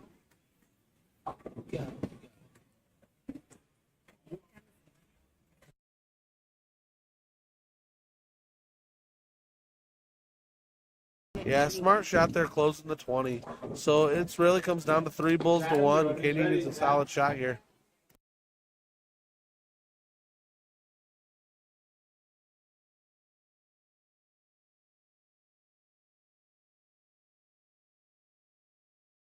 Ooh, good look. She caught 2, just missed the double bullseye for the game. So down to 1 to 1. They're relying on a miss here, but they had this game firmly in their grasp, and lack of pointing, it just kind of slipped. Need one more, and there it is. No, they need 2. I'm sorry, my math is wrong. And he hits the hat trick for the win. Great shot. Yeah, in all reality, they didn't really have any business even being in that game at that point, but lack of pointing can really change things around. So we are going to a game 3. Diddle incoming.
John getting comfortable here for his diddle shot, taking his time, and just low. So it looks like Katie and Ed are gonna have the choice to either throw first or pick the game for game 3.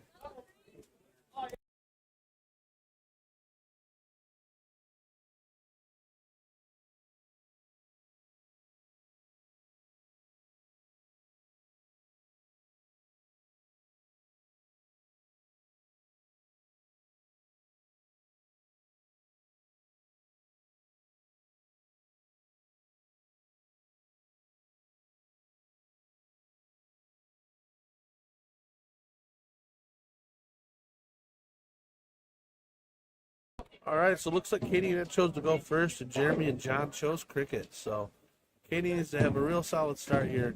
Man, 2 right on the triple, and third one just wayward. So leaving it open for John. I stand corrected. Jeremy's going to throw first for their team.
All right, Don, I had to go pee. What did I miss when I was gone? Yeah, I might trade with you. The just not enough point by Katie and Ed, and Jeremy and John came back and won it on bulls. A hat trick to win the game. Katie and Ed were 1 bull away, and just not enough points, and they ended up closing up to 20. All right, so that was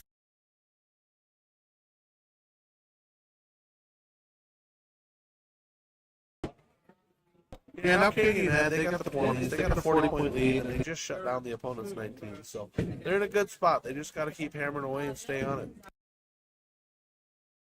Ed stepping up here.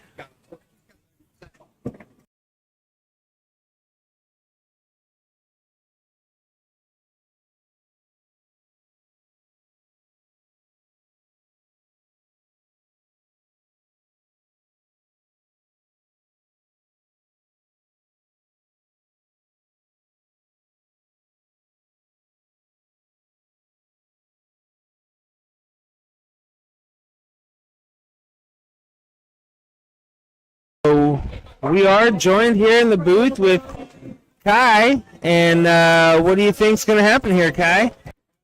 I'm not 100% sure yet.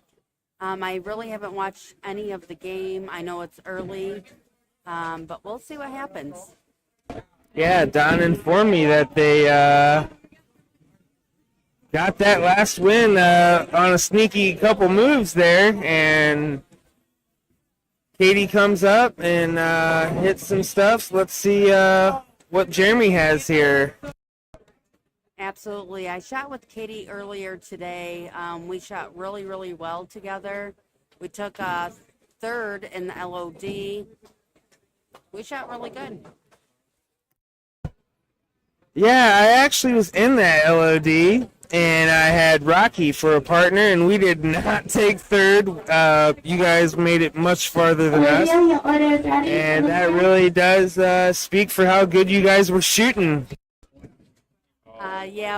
Me and Katie were actually looking forward to shooting together, but we didn't do any events together, so we were happy to shoot in the LOD. Yeah, John's got to be looking at the 18 here. Closes the 18, see if he can get the point lead. Needs that trip 18 on this dart.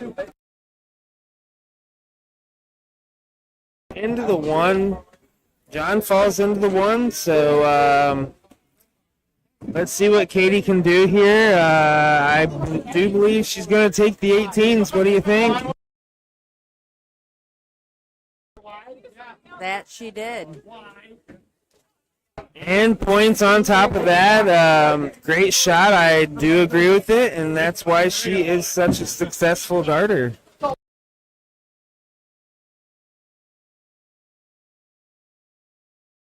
Great trip 16 there from Jeremy. 6 mark on the 16s from Jeremy. Great shot. I've seen him do that a couple times in the stream, so he must have that firepower.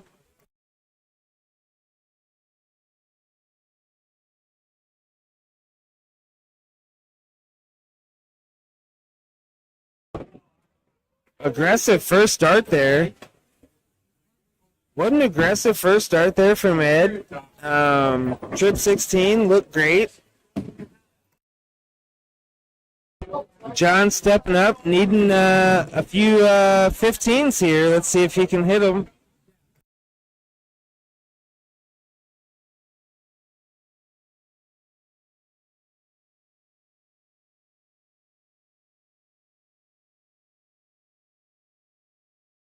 Hits the 15s, but not enough to grab the point lead. Let's see what Katie has here. I do see her maybe taking a shot at the 15s. As she does into the 2. Second dart into the trip 15. Great shot, Katie, and goes for points. Correct strategy. Great shot, Katie.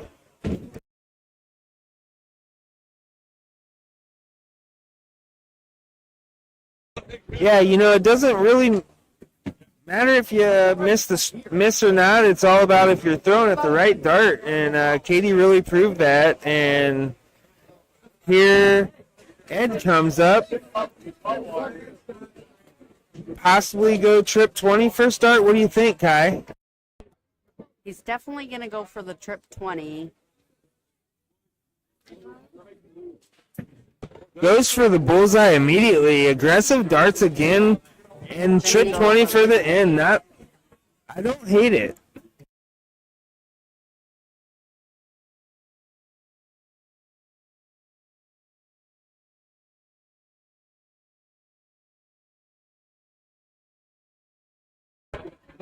John stepping up here, looking like he is composed into the 18.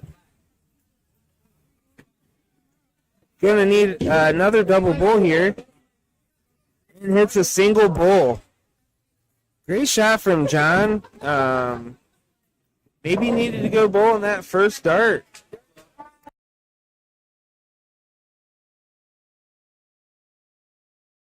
Katie has taken no time in closing the game out. 2 bullseyes for Katie. Great shot. 2.4 average for the winners. And looks like they are going to move on. So great shot, Katie and Ed. 2-1 on Jeremy and John. That was just one of our luck of the draw tournaments that we could fit on stream. And we have some big hitters coming up. Be prepared. There are going to be some great finals matches coming up. Trevor, are you aware of any matches coming up?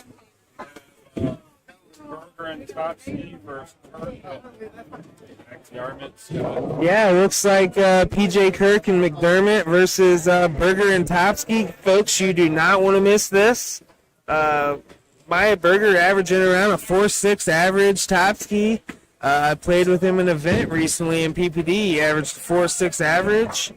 PJ Kirk, another 4.6 average. And you know what? We're not really sure of McDermott. And honestly, PJ could be even higher than a 4.6. I can't even really speak on that, but that sounds weird to even say, doesn't it, Kai? Sure does. Yeah, when you get up into those averages, you are going to place at these events, and it impresses me. I have to play against these guys on the regular, and it's great. But anyway, we are here in Waterford, Michigan, and we are at the Century Bowl. Hockey and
Jerry Fraser's wife, Aubrey, with Nick Lowe. Yeah, Nick Bell. Yeah. I heard about him. Called him, yeah, called him, chauvinistic figure and watched the bike. He like bumped it with his butt, it almost fell. That booty. Yeah, I called him chauvinistic and misogynistic and all sorts of stuff. And he's like looking at me like, Douchebag. yeah. And he's like, she keeps on following me around trying to apologize. I witnessed her. Who was this? Trying to apologize. Fraser's wife. And then it's like, oh, the nicest guy ever. And then it came down to Larry. That, Amazing guy too. well, Jerry came up to Larry and was like, my wife, this and that.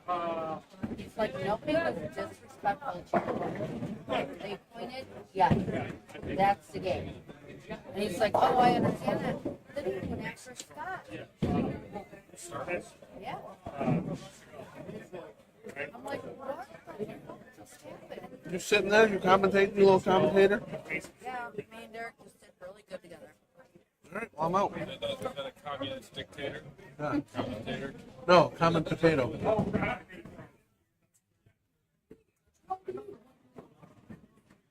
Dang. My phone's ringing, but my watch is going on. Hello?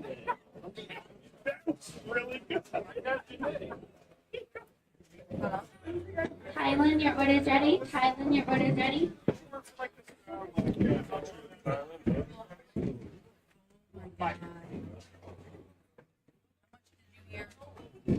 Oh, hot mic? Hi, Mike. Hot mic that whole conversation. No, it's not.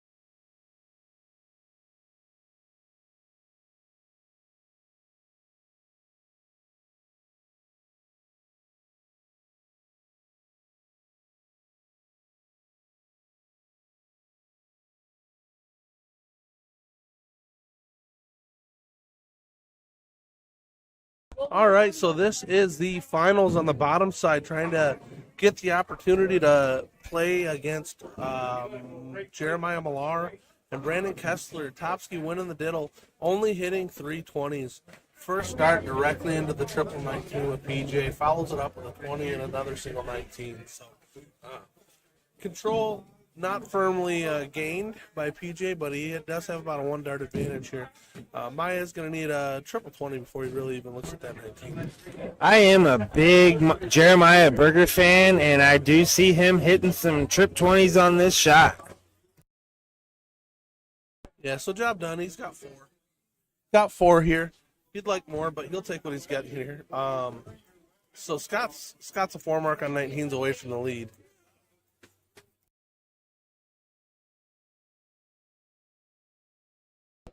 And he gets the 4, stays there for another, but misses. So, yeah, real topsy-turvy start to this leg here. Big shot from Jay could really turn the screws. Yeah, I see a trip 20, trip 19, trip 20 coming up here from Jay Topsky.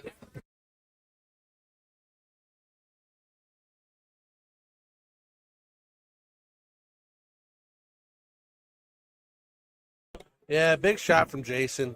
Getting a secure point lead and then taking away that 19. Big shot. Yeah, Jason is a hot hand here, and PJ's been shooting well all day. He hits that trip 18 last dart. Good 4 mark from PJ. Is not going to be enough, but Order's ready. still a great shot. We got Berger coming up see if he's going to take away this 18.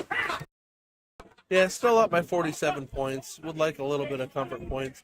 Yeah, I think he goes here with the third dart, trying to take the 18. He doesn't, and he picks it. Great shot. Way to take the number away. Yeah, I did know that he was thinking about the 18, and he had to earn it.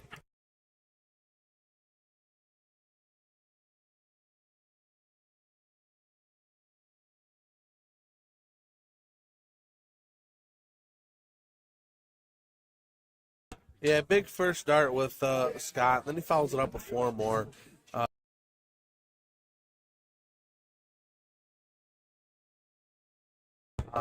Jason's going to have a free look here at these 17s.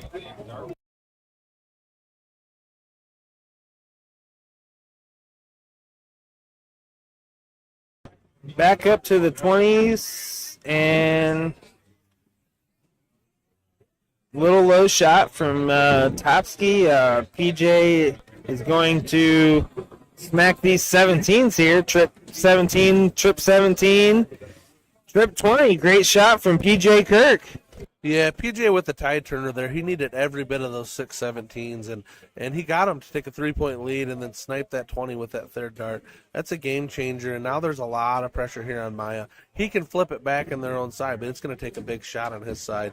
Unlucky bounce with that first dart. Looked close to that triple, but registered a single, so. Yeah, Maya is not affected by any pressure whatsoever, as he is a Magneto Darts sponsored player. And looks like we got Scott coming up, and Scott's going to need to hit some 17s. Yeah, down 61. They're going to need 4 at least. So there's one. He needs a triple just to take the lead here. Comes up short. So Jason should have at least a look. He may end up pointing at the end, but he's going to have a look at these 17s, I think. Yeah, Jason is an aggressive player, and yeah, it takes trip 17 right off the rip. Trip 15 goes back to the trip 16. Yeah, I love that third dart. You've got all the houses. You're pretty secure. Nothing wrong with adding a little bit to the points. 3 16s looks real good. Another 48 points on top of that, but missed it. But still a great shot.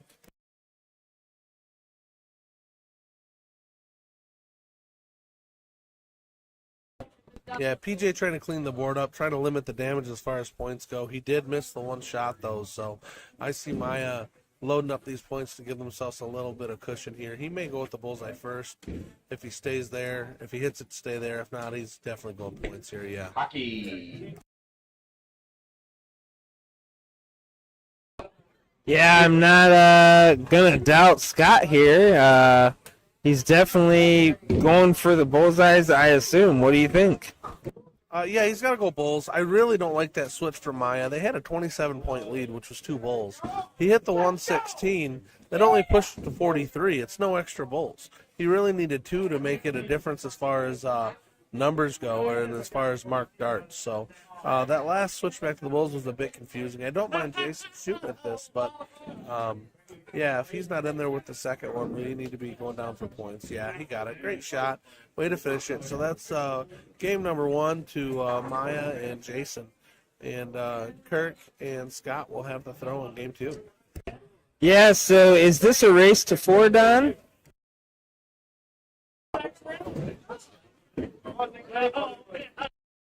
I think cricket's still just a race to 3. PJ with a good 5-5 round there, but it just was not enough to keep pace. Great open. Great open with the 9 mark on the 20s. Doesn't get a whole lot better than that unless you're Jeremiah Millar and you'd rather have 2 19s. But other than that, perfect darts.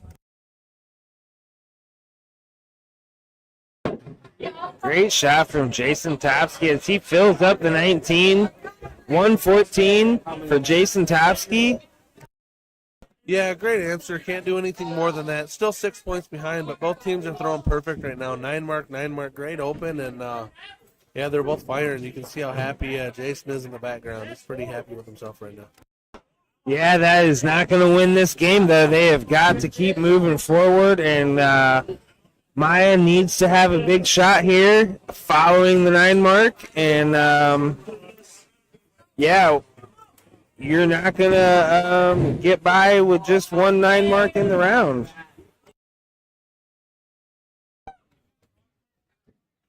Yeah, Scott had a solid 4, but it's just not going to be enough against these guys when they're in form and they're flowing right now. Maya with a solid 5 mark, but he took a swing at the 10 to try to get rid of the big number.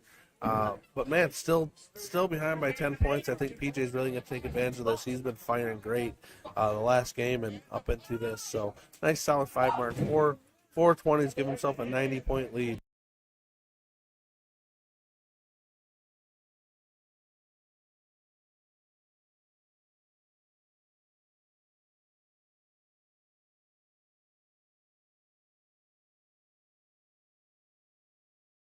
All right, so we see a single 19 from Topsky, which is not going to get the job done here. I do definitely see Scott taking these 19s.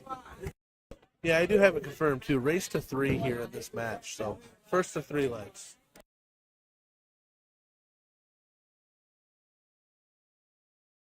Yeah, job done there for Scott. He'd like a triple 20 there up top, but got the number closed, extended the point lead just a bit. So Maya's going to have a big shot here to really get his team back in contention. At this point, Scott and PJ are kind of in the driver's seat. Maya Berger is able to produce some amazing darts, and he's about to show you.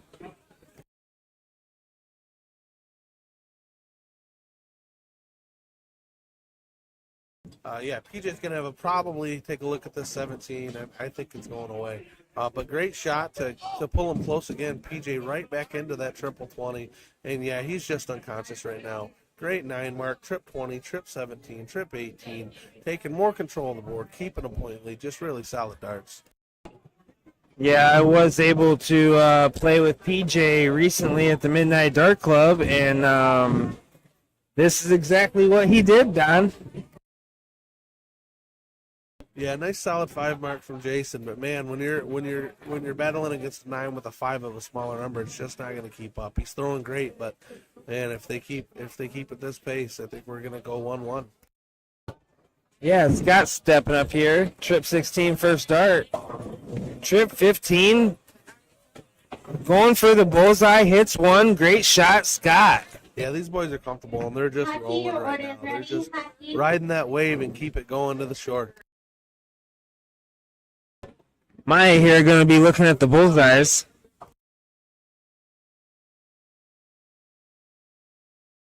Hits 2 of them. Hits 3 bullseyes. Not a bad shot. It is probably not enough with PJ coming up. What do you think? Yeah, PJ only needs 2. I see this going away. Yeah, there's one. One more. Oh, misses outside. So, Jason, all he can really do at this point is just pile in the bullseyes. He needs 3 just for the lead. So it's going to take something special and probably a couple misses for them to realistically have a shot at this leg.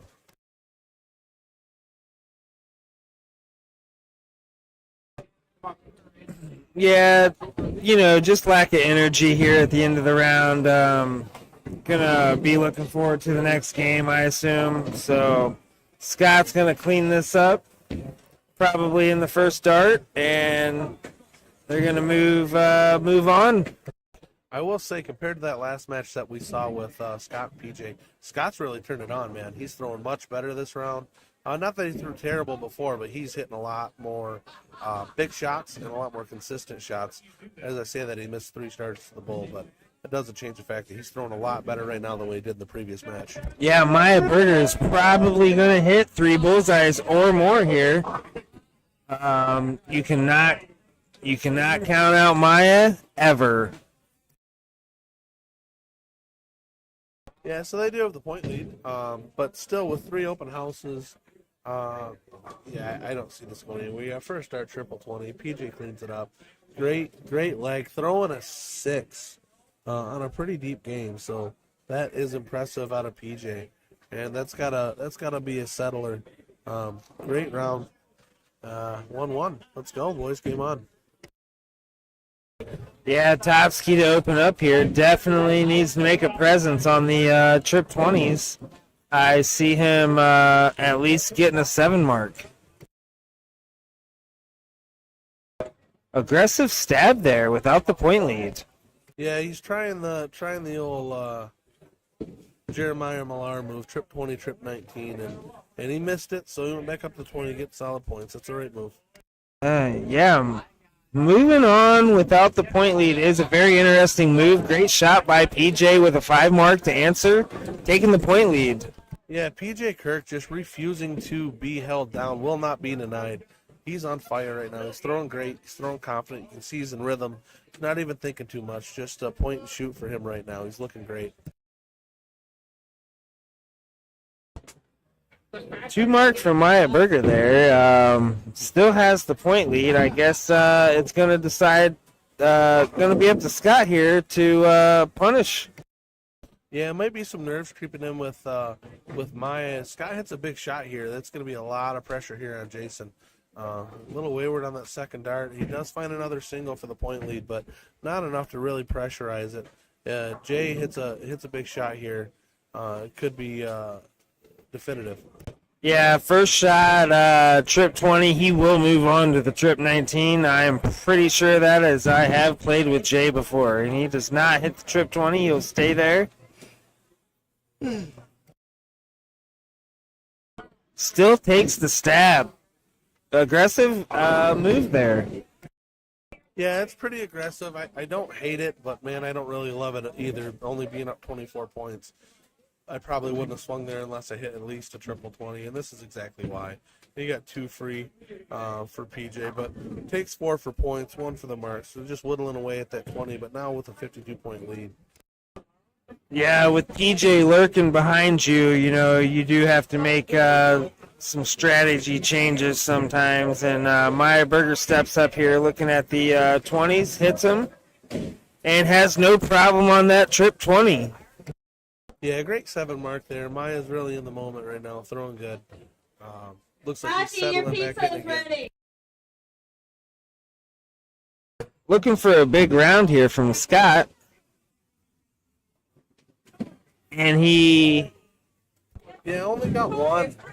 Pretty unlucky. That first dart tied up with the second one, and the third dart hit the first one and pulled it right over. So these are the type of rounds where in the last game where Scott was really showing up, and right now he's starting to taper off again. PJ's going to need that help for sure, because Jason and Meyer, they're not going to lay down. They're going to be here for the duration. Big 6 mark. What a great shot. 7 mark. And now you're up, man. 149 points. You got the big number. So PJ's not going to quit. I know that. But they just got to stay on him. As long as they got one person canceling out PJ, and they're in a good spot right now.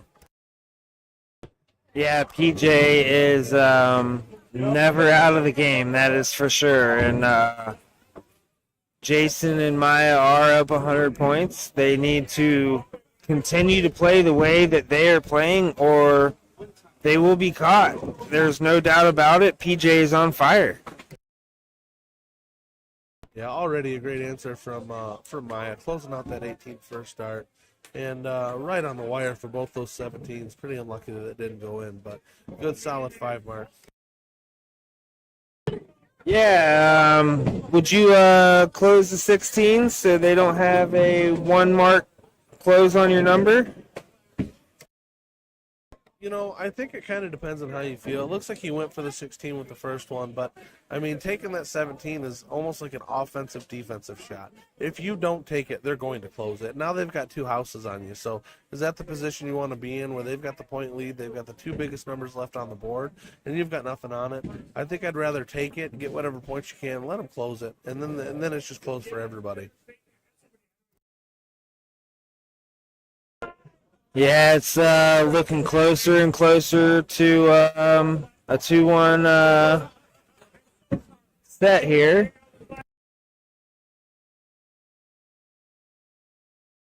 Yeah, it's not over yet, but it's gradually getting there.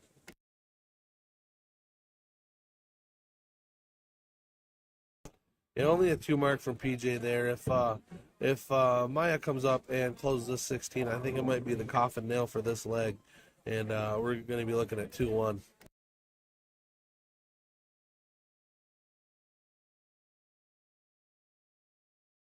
Yeah, just solid. Moving to bulls now. Pretty elementary at this point. 3 bulls, get it over with, and we'll go 2-1. Scott here going to need to hit quite a bit of bullseyes. Snags one there. So Topsky's going to clean this up.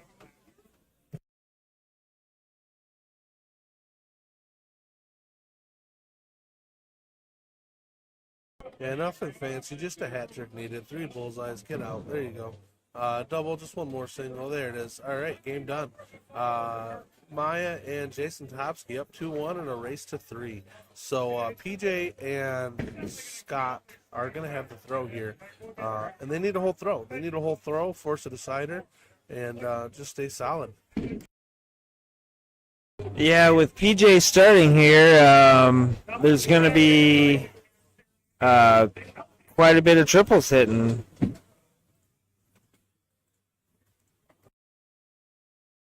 And great open from PJ as he closes 2 houses with a 20-point lead.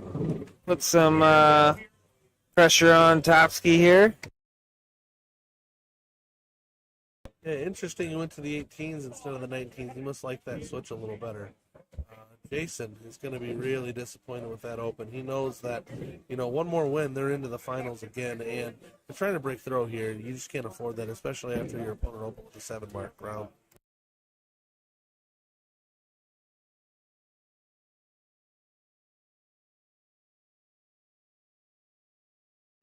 All right, so Scott takes that 19 there, and looks like they are in control of this match.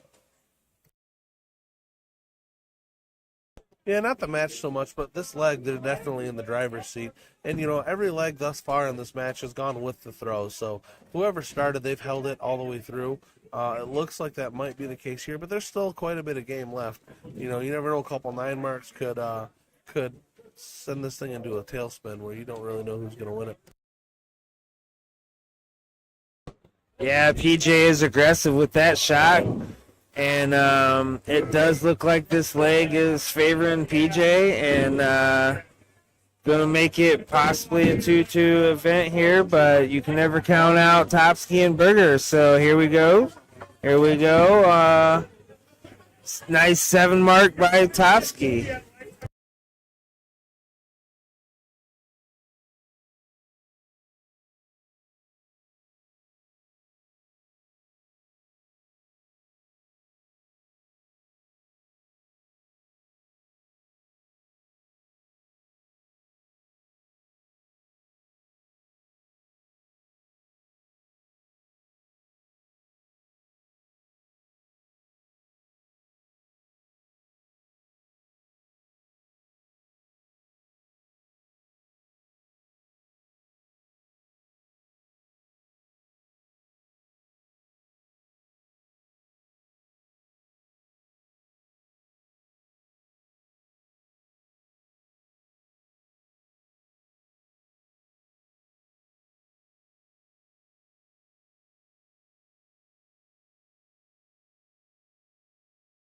Hot mic. Yeah, so we really do want to shout out Trevor. He's been doing our streams this weekend.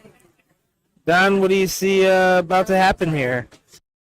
Yeah, unless something exceptional happens, which I don't see, PJ and Scott are in cruise control right now. Should be 2-2. Looks like we're going to be deadland, and man, that diddle's going to have a lot of weight because whoever started has won each leg. So this diddle upcoming is going to be pretty important. Yeah, Scott's on cruise control. 15 should go away. Maybe 1 or 2 bullseyes here.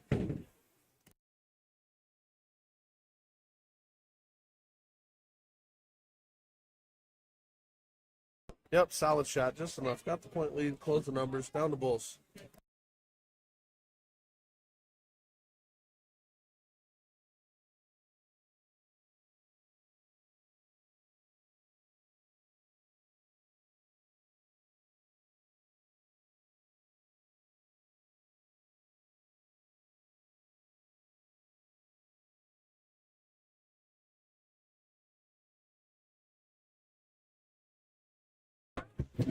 All right, so I guess we see Jeremiah Berger running to the bathroom. Let's see if he's going to make it back in time. Jason Topsky up here hitting bullseye. He's going to need quite a few bullseyes to make this a match here. I see Scott stepping up here and sending it to 2-2, honestly, Don.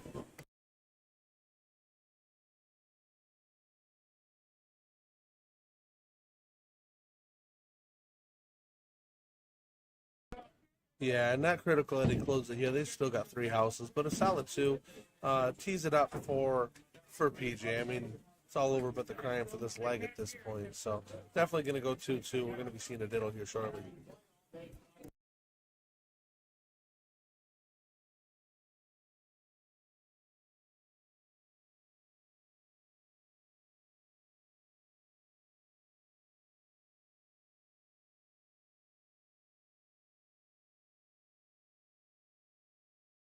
All right, so I'm unsure what happened there, but oh yeah, Maya is taking a timeout there.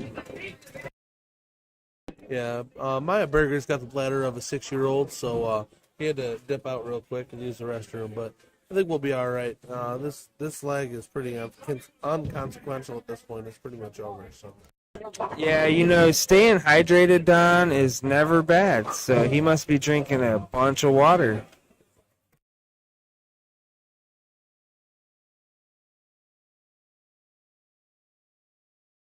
All right, so Maya Berger with the hat trick there, and I don't see it mattering a whole lot here with PJ coming up.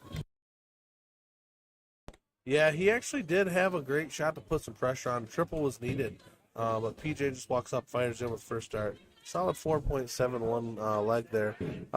Going the distance, 2-2 now, and winner of the next leg is going to take the match and go back to the finals. What a great diddle dart. 1 hole out of the center from Jason Topsky.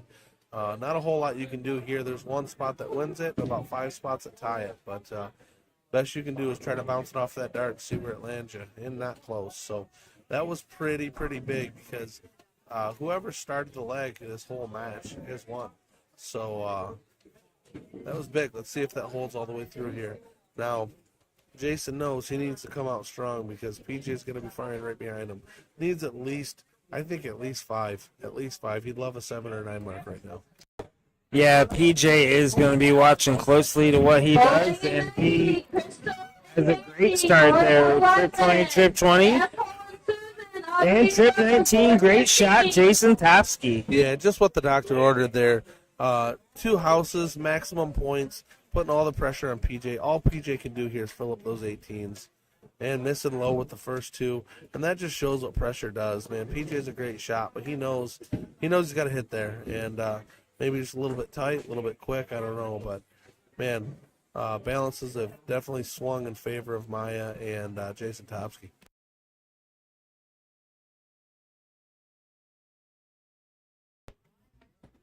Let's see what Maya Berger does here. I do expect him to take them 18s out here. Oh, he takes him 3rd dart. Aggressive move there with a 60-point lead, but, you know, he hits it and it pays off. Let's see what Scott has here. I assume he's going to hit a 7 to 9 mark on the 17 here with this talent. Yeah, just a few too many wayward darts from Scott. He really got into a rhythm, I think, in the 2nd or 3rd leg and was just hitting everything, but kind of falling out of that groove again. Just missing a few left and right. Jason here going to close up these 17s, and, man, they're in cruise control. They just stay solid. They should be good. Yes. Yeah, great 5 mark. Yes, great shot, Jason Topsky. I am a big Topsky fan. I tell you what, I love playing with Topsky and PPD. And me and Andy Moore got to play with Topsky. And it was a great event. And PJ with a 7 mark on the 16. Great shot. PJ is definitely expected.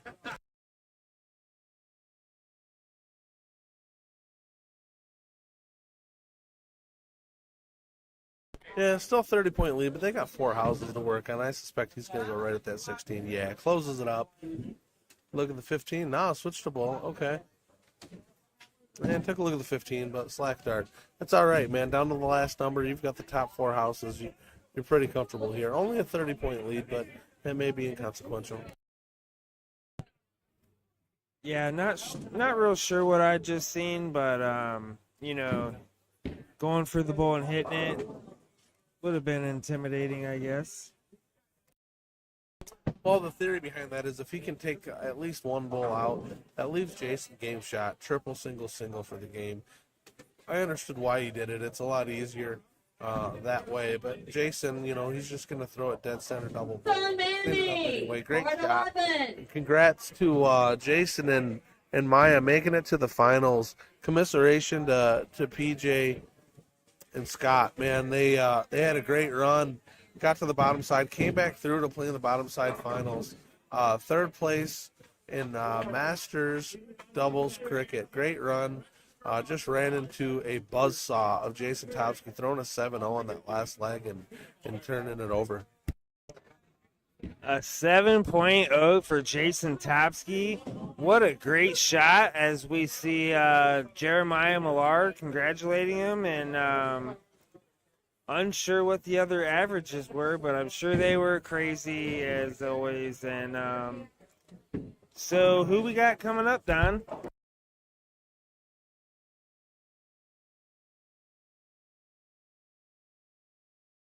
Yeah, this is either going to be the level 1 final match or the Masters level final match. We haven't decided which one yet.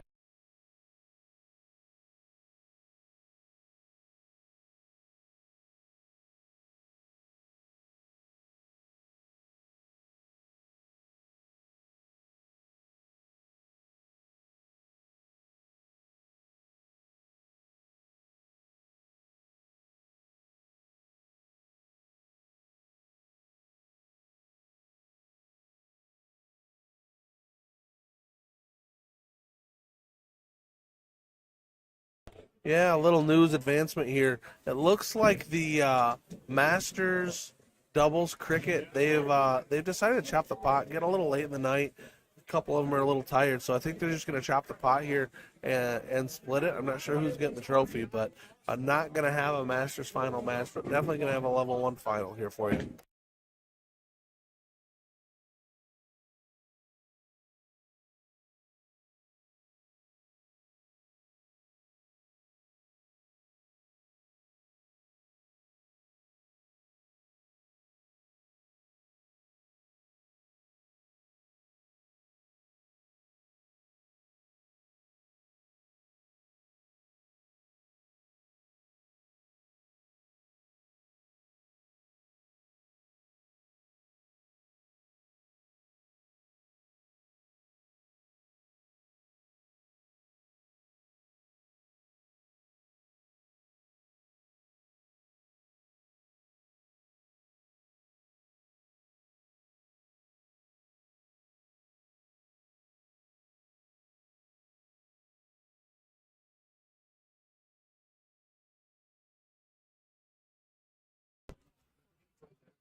All right, so looks like we are going to have a level 1 match here, and we're going to keep it going here, definitely. The Masters did decide to split the pot. Okay, congratulations to our double cricket master.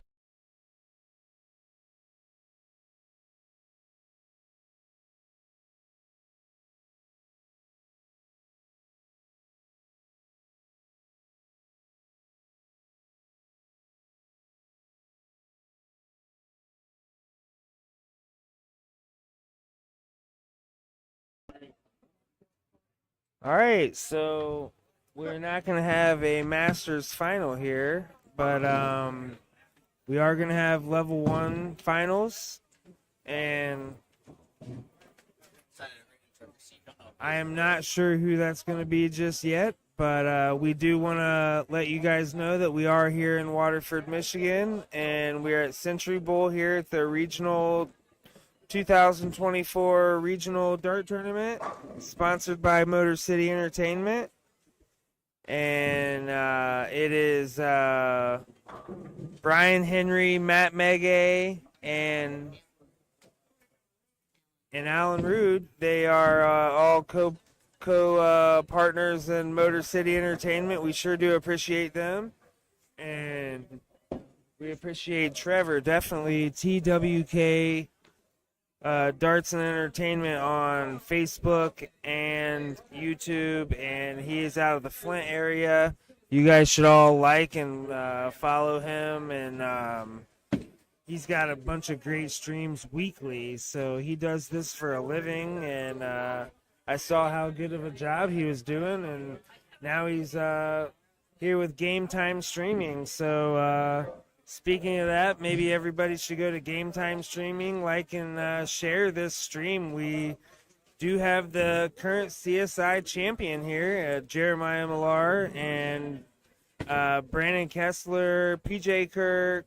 We got State Farm, Gary Clark, Abe Smith, Jeremiah Berger. We have got so many big shots here in Michigan, and so many that I felt like I should buy a live stream and show you guys. Speaking of, here is Gage Middleton here, stepping up. He is very local here, and he won the bull shooter event. He won the bull shooter event in the regional bull shooter here locally. Top skinny to the table, please. So it just shows this kid here. How old is he, Katie? 16? 16.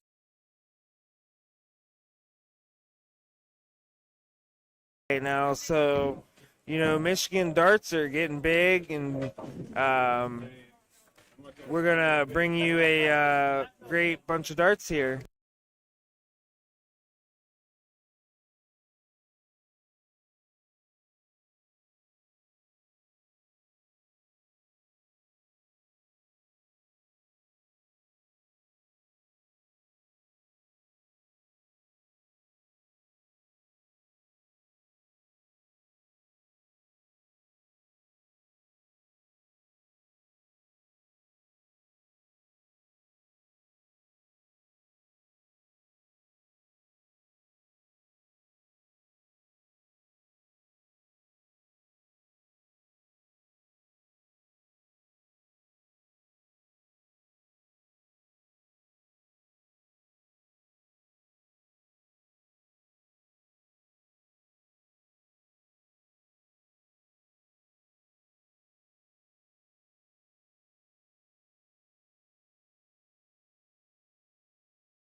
So it looks like we are going to have Katie Howard come into the booth with me.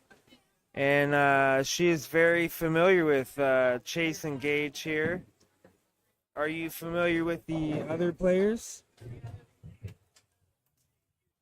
Yeah, it's Jim Allen, our neighbor and our partner. Who is Jim Allen's partner? Ryan Smith. He plays with Ryan them out of the Smith, pen. okay. Okay, so these are some wooden cake darters here, and very familiar with Jim Allen. He's a great shot.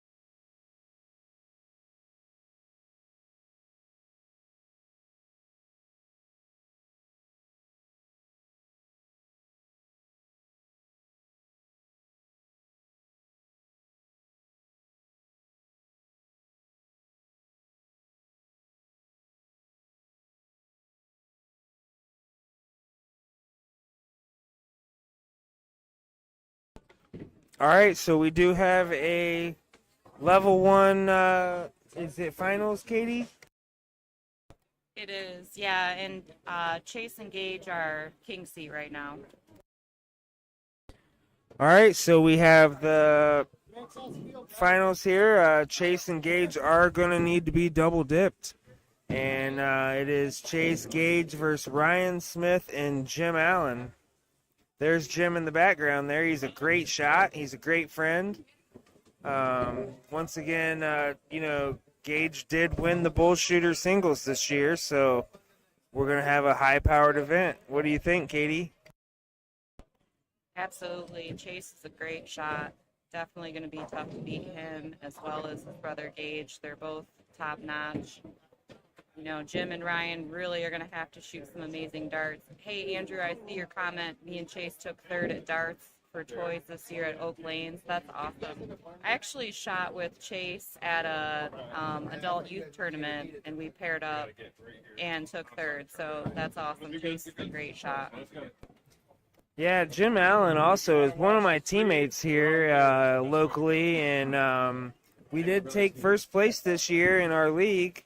We play a split bowl league on Sundays, and me, Jim, my wife Katie, and Heather St. Pierre, or Ivory, I guess, Matt Ivory. We all travel around the Highland area with Jim Allen, and we were successful this year.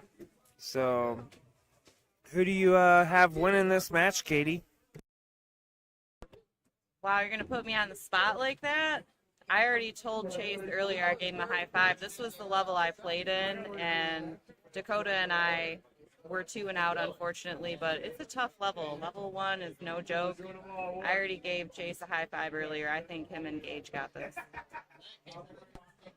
Yeah, I do know Jim Allen's darts are capable of hanging with Chase and Gage. I do not know Ryan Smith's darts at all, so I'm going to have to go with Chase and Gage on this. And okay, so Ryan Smith is a 2.8 and a 27. So yeah, that is not going to be enough to push past Gage and Chase. I don't want it to be We'll see what blunt. happens. Best 2 out of 3. Anything could happen. It absolutely is true. Yeah, a short format is going to be to Jim and Ryan's advantage, and the diddling is going to be to their advantage. So, anyways, how was your weekend, Katie? So far, so good. I shot great all day today. First day. All Happy to be right, here. John and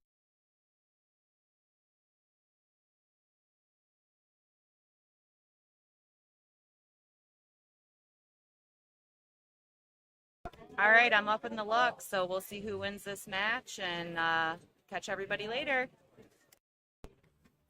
Yeah, thanks for coming up in the booth, and good luck in the luck. We seen her on stream earlier, and she was not missing trip 20s, so hopefully that's the case in her upcoming event. Good luck, Katie.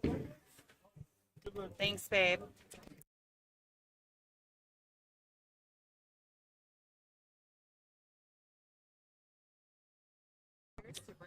All right, guys, so let's keep in mind that Chase Middleton there in the hoodie, or the beanie, is 16 years old, and he's been putting it to us for quite a few years. I really hope you guys pay attention to how much work he's been putting in his game for being such a young gentleman. And Ryan looking like his warm-up darts are dialed, so I'm assuming they're going to start soon.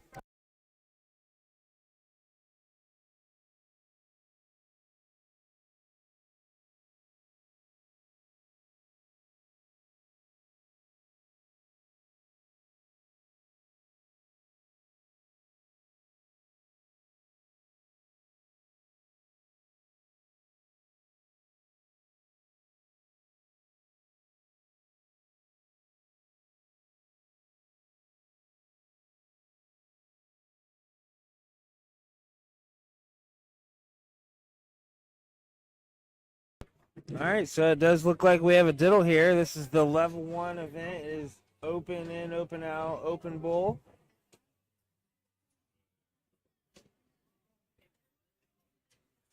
And with this, that's right. This is a cricket event, so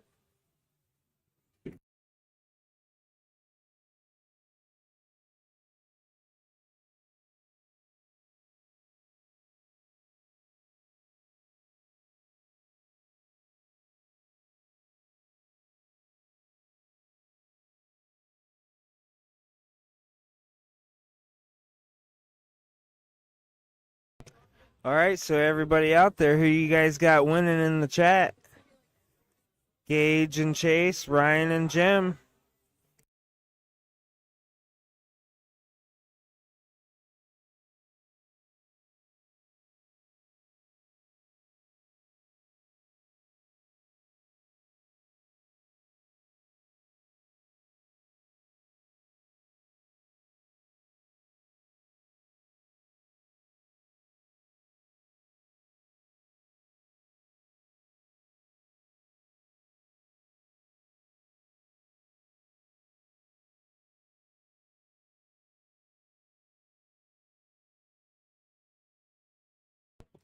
Great opening from Chase, hitting the trip 20 twice. Great shot, Chase, hitting a 7 mark on the trip on the 20. Let's see how Jim Allen responds to this.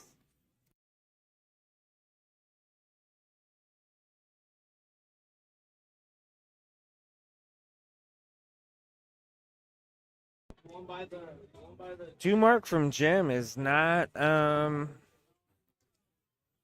going to be very effective here if he hits the trip 19, and he does first start.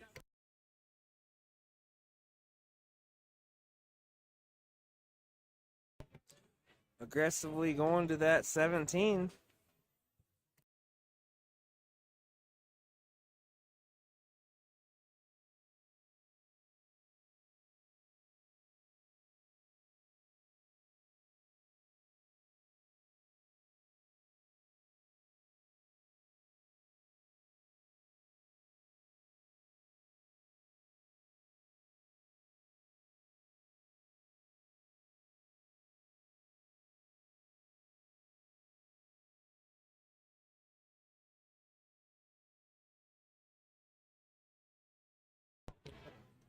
Jim Allen stepping up here, looking at the 18s.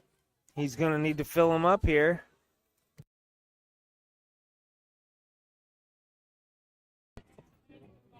And he hits two.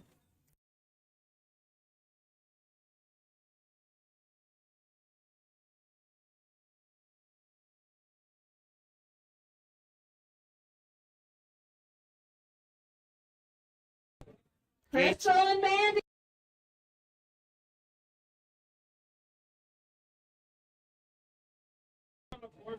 So Ryan Smith stepping up, needing to hit a bunch of 16s.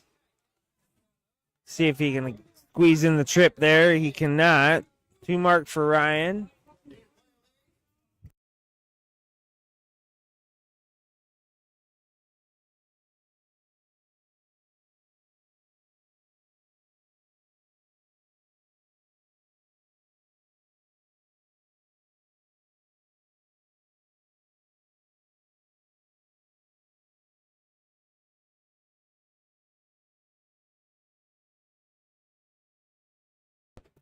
Jim Allen with a trip 15. 2 trip 15s, good 6 mark. Jim Allen trying to make it a game.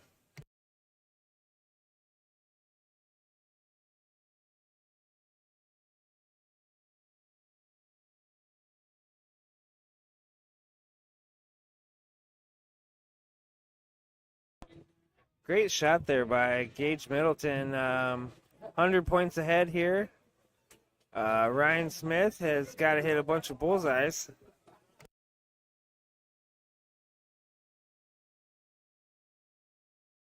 So Chase going to try to clean this up here. Up 100 points and 1 bullseye to go. He's going to take it first start. Great shot, Chase. And Chase shoots a 4.5. Like I said, this is a 16-year-old kid here in Michigan. He is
great shot there by Gage. Did what he had to do. Jim stepping up here. Gonna need some 15s. Hits it first dart. Hits it second dart. Almost fills up the bed with a 7 mark. Great shot, Jim.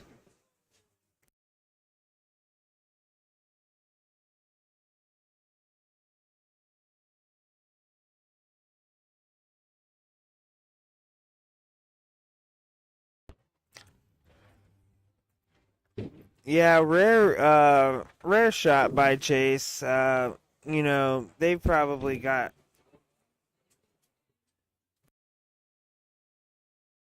great shot by Ryan hitting trip 15 for the point lead.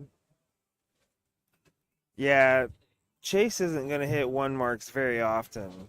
And let's see what Gage can do here. Got the point lead. Went for the 15s there. And takes the Maloney double. A great shot by Gage Middleton.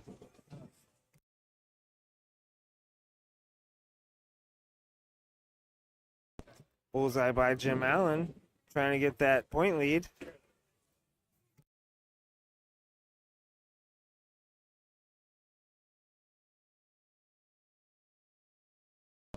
Yeah, Jan in the chat, she's torn. She really likes both teams here.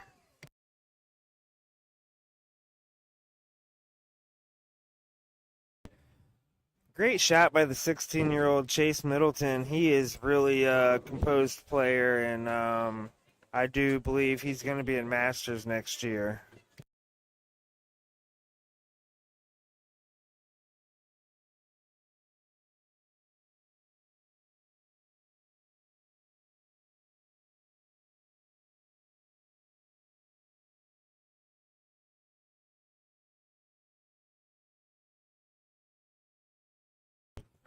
So we got Gage and Chase.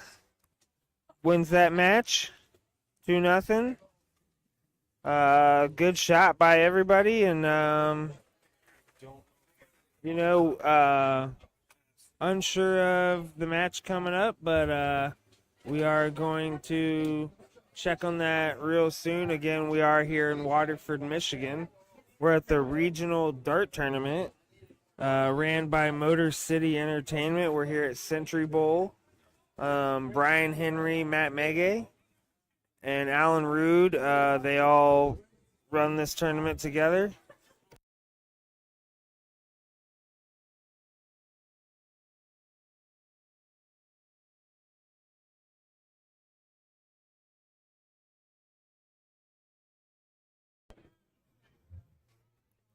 So we are going to call it a night, folks. We do appreciate all you guys tuning in to watch. We are going to be starting at 9 a.m. in the morning tomorrow. We have got quite a bit of good darts to show you guys tomorrow. Again, we are here in Waterford, Michigan at the Century Bowl for the Regional 2024 Dart Tournament. And we're checking out. You guys hopefully all have a good night and be safe.